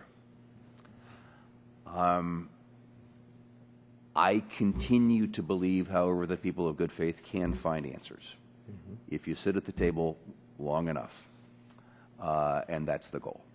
Insofar as the high band in 5 gig, yes, that's intelligent transportation, which offers such great opportunities with, we've seen the Google Smart Car and all this sort of thing. The thing that's really encouraging is that that's an 802 type of standard. It's not a dissimilar reality, however, where we need to make sure that people are sitting around the table looking for commonalities rather than looking for differences. Something we ought to do around Congress a little bit. You have a little Just experience. an editorial You have a little comment experience on my part, yeah. But that's the goal of what we're trying to do here. Do you have a sense of do you have a time frame for when this additional spectrum could be freed up? I wish I did. I would be misleading you, sir, if I gave you a date right. I understand. Another issue I want to mention, the administration's Connect Ed program, yes. The goal to bring 100 megabit broadband to every school in the U.S. To the extent that this initiative is implemented through the E-rate program, what can the Commission do to maximize efficiency and get the most bang for the buck? Wow. Thank you. Great question. There are multiple challenges in that. One is that we need to spend our money, the people's money, on 21st century high-speed broadband solutions, not 20th century solutions like dial-up telephone service and long distance. Right now, about half of the $2 billion, $2.4 billion that's being spent is spent for old stuff, not new. Today, half today, still being okay. Today. Second part is that we have to design a system that helps schools and library administrators find their way through the maze that is telecom.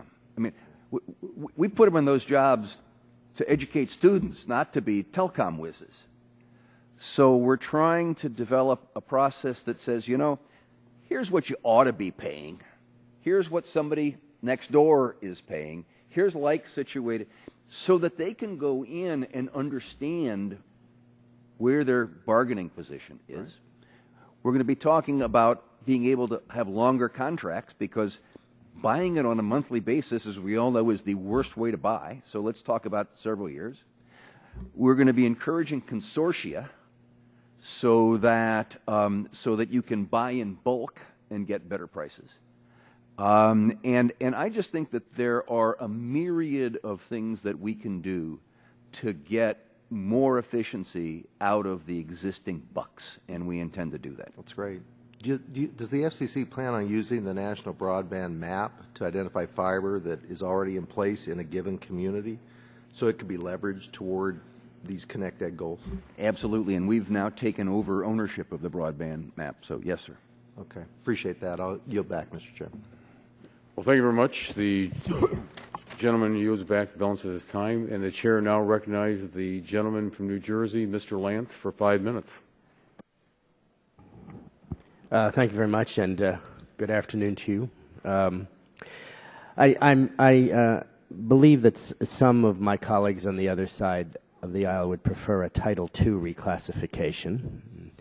And if the Commission were to decide to proceed in that direction, I'm concerned that it might trigger a lot of ill-fitting regulations that might not make sense in the context of these services. In your opinion, Chairman, would the process of going through forbearance to separate the wheat from the chaff, could it be a messy exercise, and might it lead to more years of litigation and uncertainty is my real concern, sir. Thank you, Congressman. That's one of the things that gets teed up in the NPRM, and we ask about Title II versus Section 706. And I presume that will be exhaustively discussed in the responses. And that's exactly the kind of questions that we're asking. Thank you. One concern has been raised about the proposed net neutrality rule, making process protections that would be afforded companies who use a carrier that's providing the same service as another carrier. For example, the large carriers are beginning to bundle services that go well beyond phone service, the internet and television, to include smart home services such as temperature control, home health monitoring, which of course is important to another subcommittee of this committee, as well as alarm services such as monitoring of home intrusions and fires, video surveillance, or personal emergency response systems. What protections will the FCC provide to ensure that a carrier does not give its service provider a preference over a company using them as a broad-based carrier? I'm not sure I exactly understand what your concern is. Will there be preferences among providers of those services? Yes, Chairman. That's contrary to the concept of an open internet. So you can assure us and through us the American people that that will not be the case as these other services are provided moving forward. Let me give you an example personally. Yes, sir. I just switched out ADT in my home security system for another company. And I was able to access both of them over the internet and both of them over my mobile device. And there should be no interference with my ability to move from ADT to the other provider. Thank you. And that's the goal of the Commission, and you will assure us that is how we will proceed moving forward. It's open. There needs to be open access for all providers. Well, thank you. I look forward to working with you. I understand you're a proud graduate of Ohio State. Is that right? You bet. Yes, sir. Please be gentle with Rutgers now that Rutgers has entered the big, whatever it is, the Big 16 or whatever it is. It's the Big 10 that can't count. The Big 10 that can't count. I defer back to the chairman the balance of my time, a proud representative from Ohio. Well, thank you very much for the gentleman yielding back the balance of his time. Chair now recognizes the gentleman from North Carolina, Mr. Butterfield, for 5 minutes. Thank you very much, Mr. Chairman, for yielding time, and thank you to you, Chairman Wheeler, for your service, and thank you for your testimony today. I especially thank you for your clarity. I told you that the first time that I met you, and whenever I hear you speak, it is unambiguous. at least until the subject of your home security system comes up, and then you are a little ambiguous on who the new provider is, but thank you so very much. Mr. Chairman, in the Communications Act, Congress mandated that the Commission ensure diverse participation in media and telecom, and that includes participation of minority and women-owned businesses. The quote from the statute basically says that the mandate is to promote economic opportunity and competition by disseminating licenses among a wide variety of applicants, including small businesses, rural telecoms, and businesses owned by members of minority groups and women, end of quote.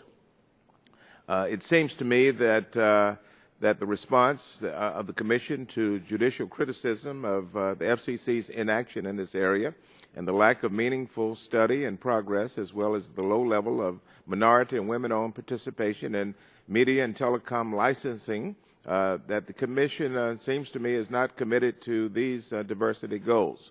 And if I am wrong about this, I would ask that you correct me. On May the 14th, members of the Congressional Black Caucus, including Congressman Rush and myself, addressed these concerns, these diversity concerns, in a letter to you. I suppose the letter may not have made its way to your desk yet, but I ask that you look at it very carefully when you do. Question: what precisely do you need beyond the congressional directives and judicial criticism to get the Commission to make progress in creating opportunities for diverse communities? Thank you, Congressman. And I got the letter this morning, so thank you. First of all, I agree that we have a mandate to have a broad swath of opportunity for all Americans to participate in all aspects of telecommunications. I can assure you that that's a goal of mine. Now let's talk about some specifics. Number one, I think what we did on the JSAs in the broadcast space actually opens up opportunities for minority and small operators. That's why it was supported by more than a dozen representative minority groups. Secondly is we are going to move on the AWS 3 auction to make sure that there are appropriate steps taken to assure that minorities can participate through waivers and other kinds of processes in that auction. Thirdly, we are going to have, and I should pause and all of these call out Commissioner Clyburn, who has been the constant pusher on all of these issues.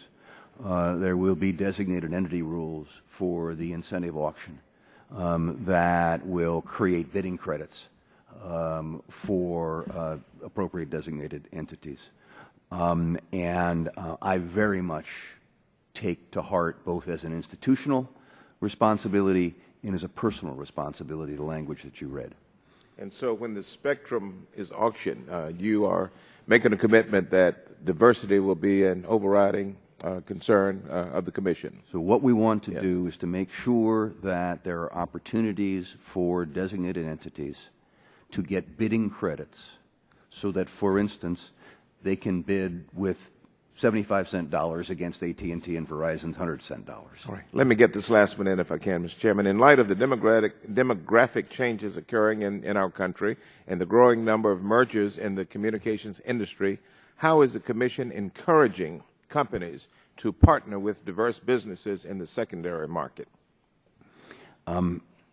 We have been doing that in both formally and informally, that there are great opportunities when there are transactions for minority companies. Grain Telecom, for instance, comes to mind, which is now operating spectrum, I believe, for both AT&T and Verizon, which they purchased as a part of some settlements with the Commission.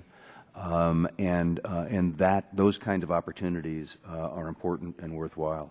I also believe that that there can be new opportunities in the broadcast space, particularly after the auction, in terms of being able to share spectrum and offer other kinds of services.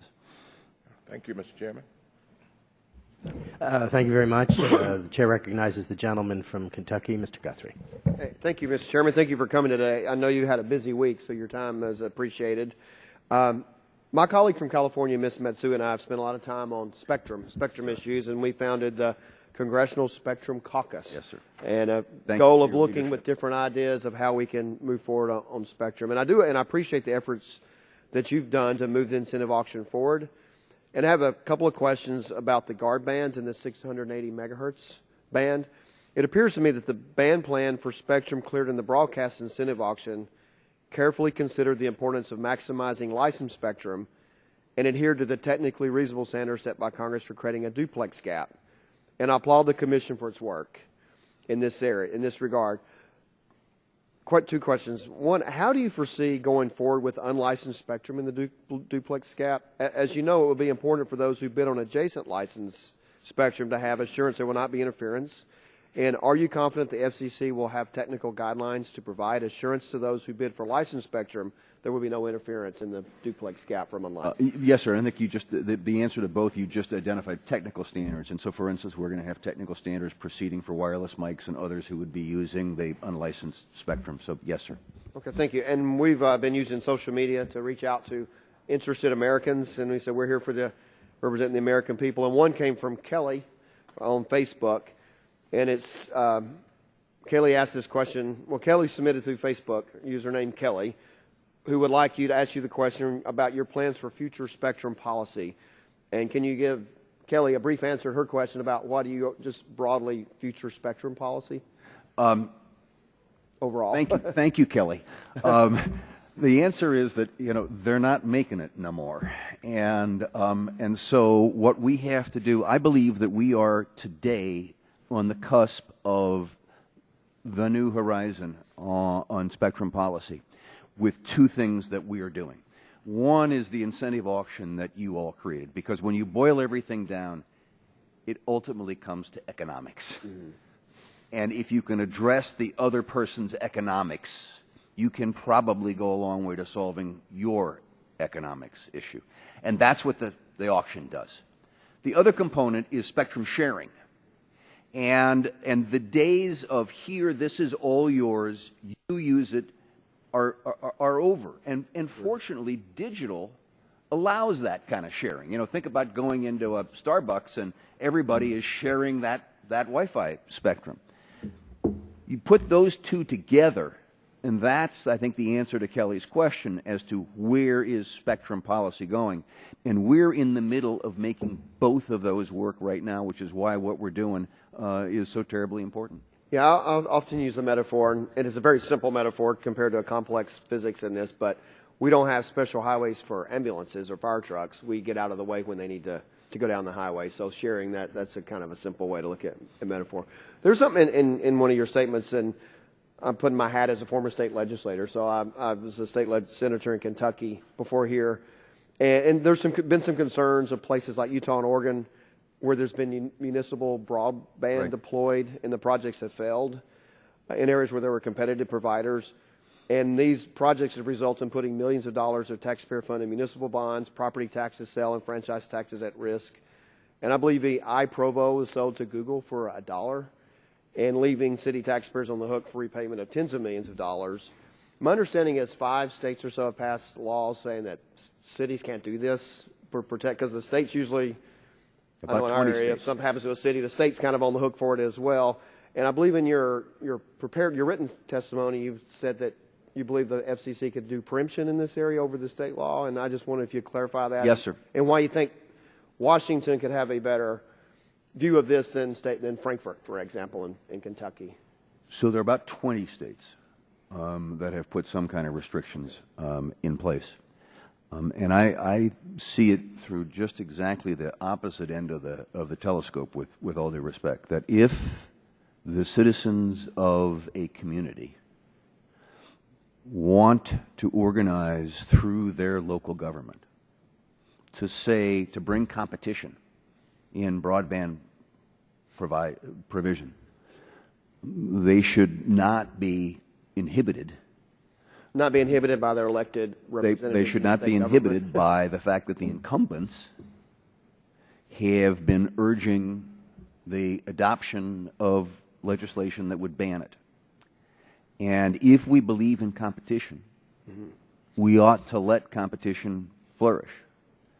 So what I have said is that I'm following, again, Judge Silberman's comments in his dissent, nonetheless, in the open internet case, in which he said if there's ever an example where 706 would apply, it is in the ability to say to states, you cannot get in the middle of this virtuous cycle and prohibit consumers from being able to have access to a competitive service.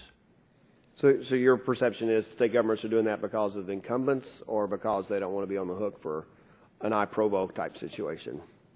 So I go back to first principles. That is, this is a decision that ought to be made by the people of the community, and that if they want to take the risk, if they own it themselves, but you don't have to own it yourself. It is also, the gentleman from Utah has left, but for instance in Utah, there's a group of cities that have banded together to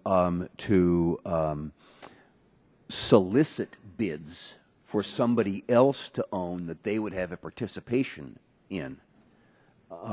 That kind of structure, if the people say that's what we want this kind of competition, then I think they ought to be encouraged to get it. And competition has clearly been shown to be the best tool. Well, I don't disagree with you on that, but my time actually has expired. I know the chairman's ready to gavel me down, so I'll yield back. Thank you. Thank you very much. The chairman would never do that to the gentleman from Kentucky. The chair recognizes the gentleman from Vermont, Mr. Welch. Thank you very much, Mr. Chairman. Mr. Wheeler, I have 5 questions. We have 5 minutes, so we can go lickety-split. Yes, sir. First thing, Bob Ladd and I started the Rural Caucus. We so appreciated you coming in. Enormous concern in rural America that we get access to the Internet. It's essential for our future. Net neutrality is a big deal. That's the big topic. You've been getting comments. There's an enormous amount of concern that if we make the wrong decision, the big guys are going to get the fast lane. The little guys, many in rural America, are going to get the breakdown lane. Can you give us some reassurance that at the end of this process, we're going to have access on equal terms for folks in rural America to the Internet? You want a quick answer? Yes. Yes. And that's the sentence. You can give a full sentence to reassure all of us, especially rural America, that we're going to be driving in the fast lane. There is one Internet. There is not a fast Internet. There is not a slow Internet. There is not an urban Internet. There is not a rural Internet. There is one Internet.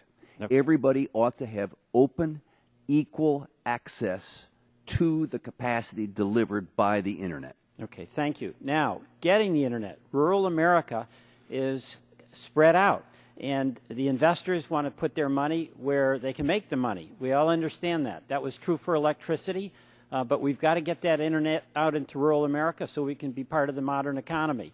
And we have a universal service fund with the mobility fund.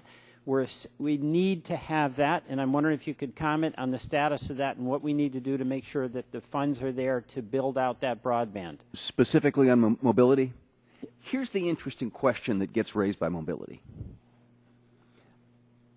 Broadband wireless is LTE. It is being built out across America. Recently, just one of the major carriers announced a new initiative in rural America with LTE. The question becomes that we're wrestling with is, should we subsidize something if it's already happening? And that prudent fiscal responsibility suggests Probably not. Well, I got 3 more questions. So Okay. we want to work with you on that to make it rational and not have us investing in things that aren't working, but invest in things that are going to help rural Yes, sir. America get this. That's where we're trying to get to. All right. Third, we've got to work with you and your entire commission, the Republicans and the Democrats. And when you came into our rural working group, you explained a couple of problems you had, ancient IT, and also procedures where I guess it's easier to hire a lawyer than an engineer. Yes. I'm a lawyer, so maybe I'd like that, but I wouldn't be very much use to you. What are the things that this committee can advocate to help your entire commission, R's and D's, who want to do the job so you have the tools you need to do it? Thank you for asking. Our IT infrastructure is worthy of the Smithsonian. I came from a business background. The things that you cannot do is that are common sense in the business world. The fact that we're still using computers that have known cyber risk associated with them. The fact that we can't organize a consumer complaint process online for American consumers because our IT system isn't up to it is ridiculous. So we have serious problems there. On the issue of lawyers versus engineers, far be it for me to take a side on that, but we do need more engineers, sir. Okay, thank you. And economists. Right. And economists. Okay, well, I'd like our committee to work with you on that. Next, Section 706. There's a lot of concern about whether you have the sufficient authority under that section in order to give you the rulemaking power to guarantee the outcome being net neutrality. Can you comment on that? Do you still feel that that is sufficient and the court gave you a roadmap forward? I think that we do have sufficient authority, and then when the court talked about this virtuous cycle, and they said anything that interferes with that virtuous cycle is a violation of 706, that is a very broad grant of authority. Okay, my last question in 26 seconds. Retrans consent and blocking online content. We've seen that in the broadcast area where there's a dispute and people can't get access to the signal. Now that's starting to migrate into the online content. Is this the beginning of the cableization of the Internet? Sir, I think it is the right question. Our authority goes to the retransmission and program access goes to the authority of good faith negotiations. I think there is reason to be concerned when, because I happen to subscribe to an ISP who is in a dispute with a program provider, that the program provider blocks all access from all IP addresses coming from that ISP. I think that is something that is of concern, and that we all should worry about. Okay, I yield back. Thank you very much, Mr. Wheeler. Thank you, sir. Thank you very much. The chair recognizes the gentleman from Kansas, Mr. Pompeo. Thank you, Mr. Chairman. Thank you for being here today. I don't want to spend a lot of time on net neutrality. We have a different view. I view it as nothing more than a price control. I think we've seen how that works in creating supply, and so I think it's a very dangerous path that you're headed down. I do want to ask a couple of process questions related to that. Have you spoken to anyone at the White House or OMB in the last month regarding net neutrality? Only to keep them appraised. They have been assiduous in their recognition that we are an independent agency. And did you call them or did they call you? I called them. And has anyone else on your staff spoken to folks at the White House or OMB in the last month? Not in addition to my, to well, the answer is I'm sure. on this issue, I don't know, but I can assure you from my discussions with everybody, from the president on down, the recognition of the independence of our agency, and I'll go further and assure you that never have I, or to my knowledge, any one of my staff felt any pressure to decide any issue. I appreciate that. Thank you. I want to follow up on something Representative Guthrie was saying. You believe the FCC has the power to preempt state laws that ban competition from community broadband? Yes, sir.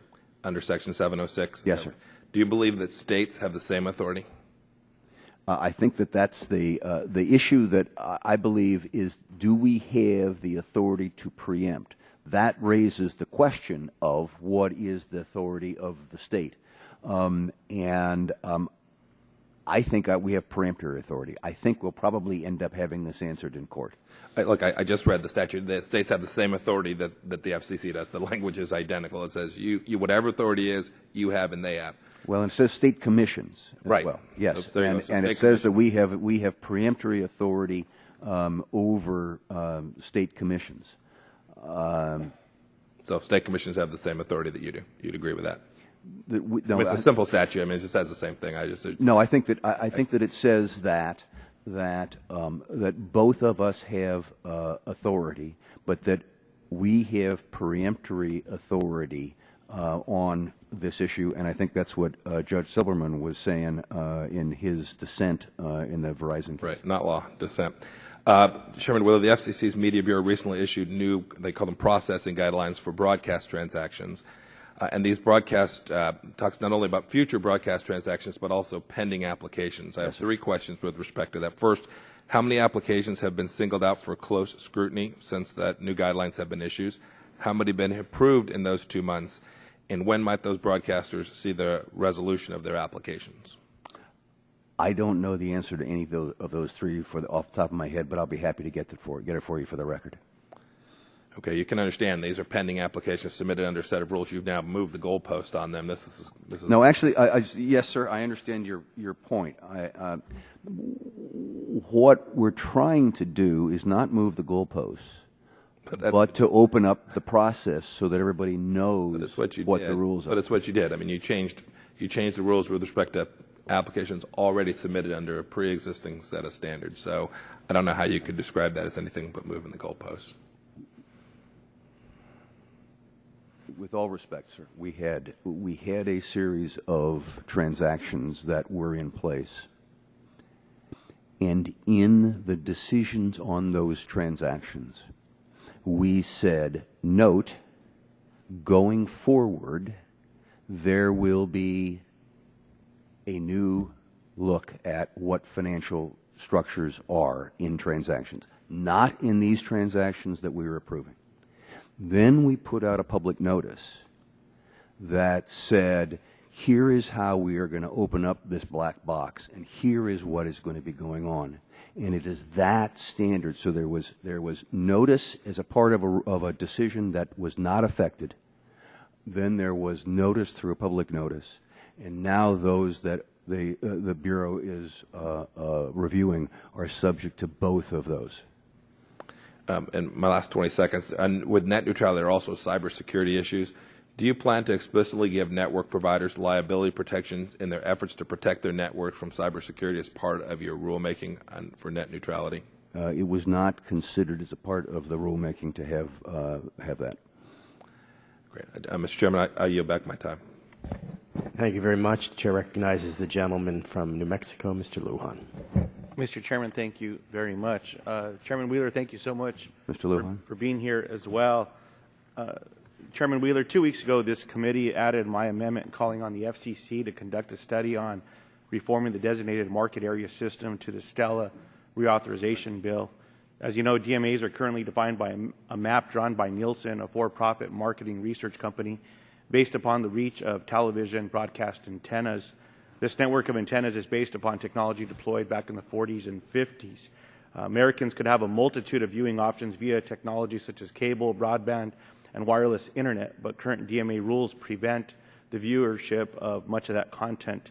I believe that a system embraced by these technologies could revitalize television broadcasting with new affiliates reaching viewers who have more in common than their placement on Nielsen's old maps.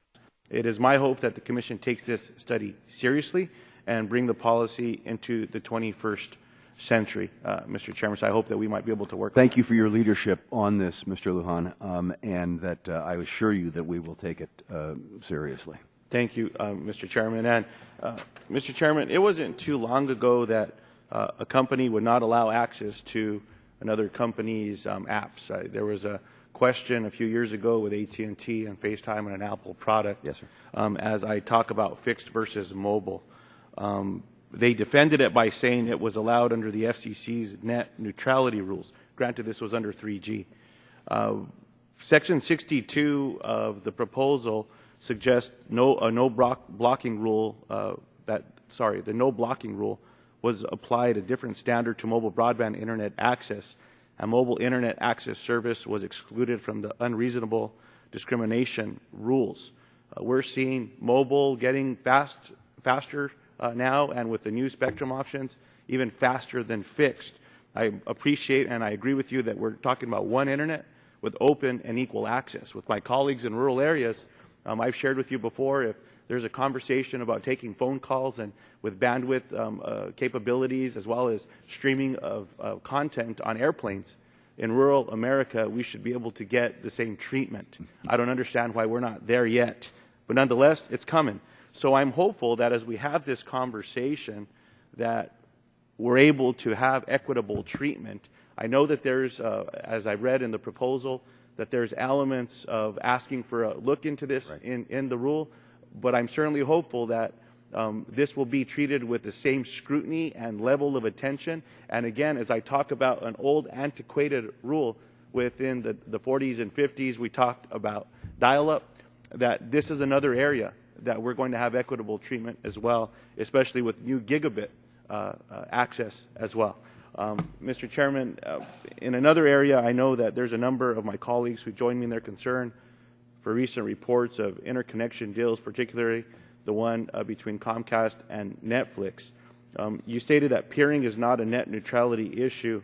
There is a matter of the open internet, and there is a matter of the interconnection among the various disparate pathways that become the internet. And while I understand that net neutrality refers only to the behavior of internet service providers blocking or throttling the speeds of certain websites, my question is, how is an interconnection agreement that essentially throttles content substantially different?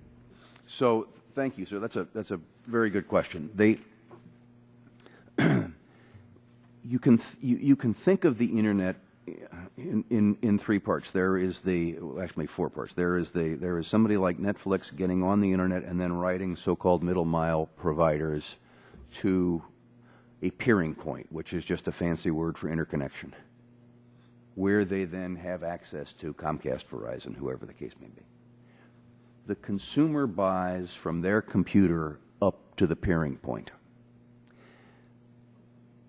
Traditionally, peering has been, I'll take mine, you take yours, back and forth kind of a thing, and for free. That has begun to change over time. If I may, I apologize. My time's going to elapse, and maybe what I'll do is if we could get that into the record. All that I would add is, once upon a time, peering agreements didn't have an exchange of money. People found a way to work with each other. And I'm hoping that we can get some certainty with the treatment of fixed versus mobile in that area. And lastly, I'd like for the record, if there's any way that you might be able to provide us more specifics and details with what's been talked about as commercially reasonable. Good. As well, as we talk about not putting smaller companies at a disadvantage. I apologize to cut you off, Mr. Chairman. I could always sit and visit with you. And the last thing that I would say is President Obama is in support of an open internet, and I would encourage you to speak with him. So thank you very much for that as well. Let me just, Congressman, so am I. Thank you. Thank you very much. The chair recognizes the gentleman from Louisiana, Mr. Scalise. Thank you, Mr. Chairman, for having the hearing, and thank you, Commissioner Wheeler, for being here today and answering our questions. I know as we look at the potential changes that have been proposed, a lot of us that want to continue to maintain a free and open internet want to make sure that we're going about it the right way. I know I've got some concerns with the fact that the FCC would even consider going the Title II route in terms of reclassifying broadband.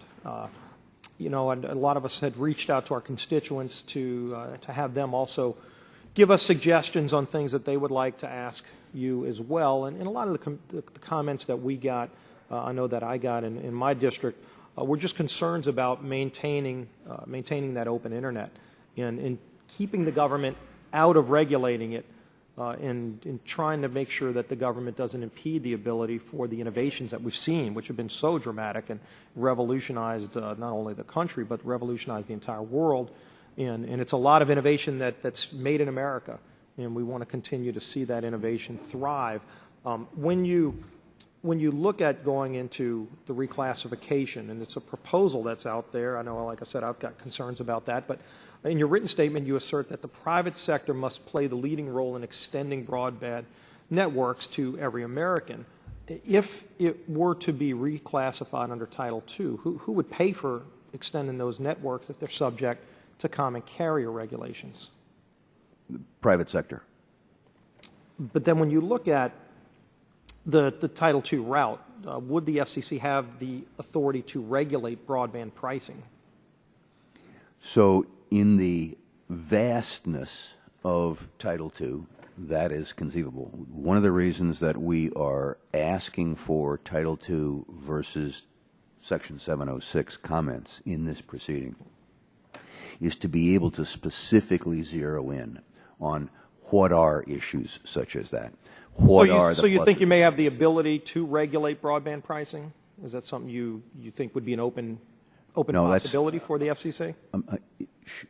Should a full Title II regime be chosen, which it has not been, we are proposing. But you're making the proposal. Section 706. Right. No, we're not. What we're doing is we're proposing Section 706 as the approach, and then we've asked questions about Title II.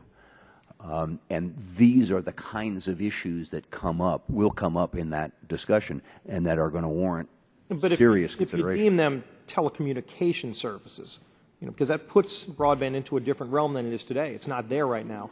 If you do choose to try to put it there, would state public utility in our state, we've got a public service commission, would those state public service commissions and other related entities in the states be able to regulate broadband at that point? So what we have proposed is not Title II, is Section 706. What we have asked is for a discussion of Title II and those kinds of issues.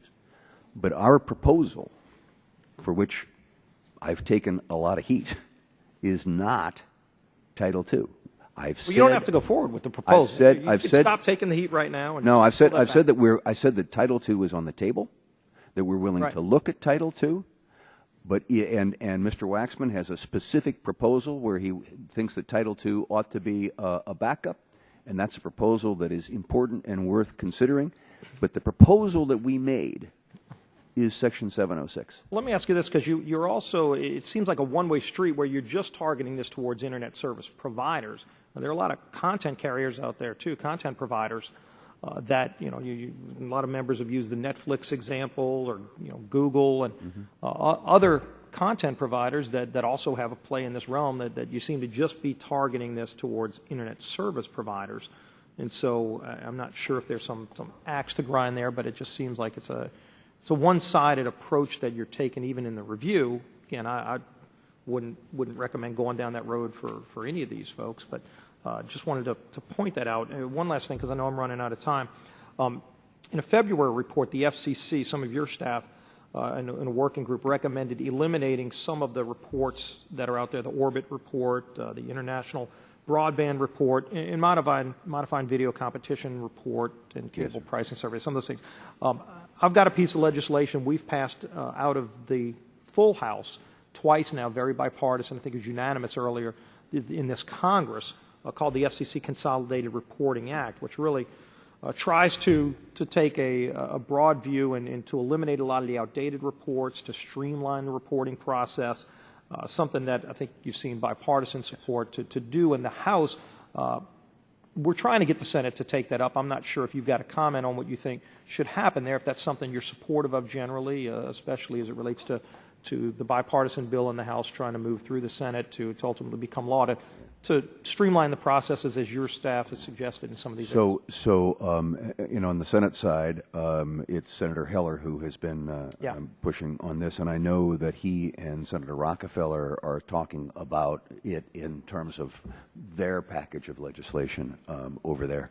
I definitely agree that there is a plethora of reports, and that we are spending a lot of time that could be better organized, shall we say. Including competitiveness in the telegraph industry, which is still on the books, which we're trying to get rid of in this bill. But appreciate that, and anything you can do to help us advocate for the advancement. I do think that's one area where we found a lot of bipartisan support. Again, the way it passed the House, hopefully we can get the Heller bill moved through the Senate as well, and get that to the President's desk. Thank you, sir. Thank you very much for your time, and yield back the balance of my time. Thank you very much, Mr. Scalise. I do not see any member on the Democratic side. Mr. Kinzinger of Illinois is recognized. Thank you, Mr. Chairman, and thank you for being here today with us. I know it's a Thank you long for day. your patience, Mr. Kinzinger. Yeah, you're welcome. I might be the end. Wow. So, but we got a lot of big issues we want to talk about. I'm just going to hit a couple right now. I'd like to talk to you a little. I know it was touched earlier about the E-rate program. I'm a big supporter of the intentions of this program, and especially its modernization. And I appreciate the Commission putting on the recent workshop on this issue. I have a few concerns I want to address. I represent a rural district with a number of very small schools and libraries. And over the past few months, I've reached out to a lot of these entities and asked them what their concern is, and asked them about their participation or their lack of participation in the program to see what concerns or issues they have with the program itself. The number one problem raised in these conversations was the complexity involved in both applying for and eventually receiving the funding necessary to move forward in implementing new technology in their facilities through the E-rate program. In hearing this, I actually looked into the issue a little further and found out that the basic application for funding, this is the process of it, but the basic application is 17 pages long. And with additional technologies not deemed necessary, it can run even longer, i.e. Wi-Fi. I would actually probably rather punch myself in the face than be the guy that has to fill this out. So the complexity of the application process has actually caused a number of these schools to spend money on outside consultants to help guide them through this process. And this is money that's no longer being spent on our students and automatically puts many smaller rural schools at a disadvantage as they don't have the funds necessary to pay these outside consultants, essentially leaving individuals in a technological desert, if you will. As the Commission continues its efforts to modernize the E-rate program, what are your plans to simplify the application process for these small and rural districts? And also, will you commit to working to address the issues faced by these schools who have routinely told me that they simply cannot afford to pursue these funds? Congressman, I share your shock and dismay. We're going to fix it. Good. All right. Do you have an idea of a time frame? How long? Yeah, It's going to be part of our E-rate modernization program that we're bringing forward. There's actually a series of things that we're going to begin administratively even before that rulemaking takes place. It is. Yes, sir. I mean, I'm as how do we get online? So it becomes an interesting challenge. So here we are talking about broadband access for schools and libraries,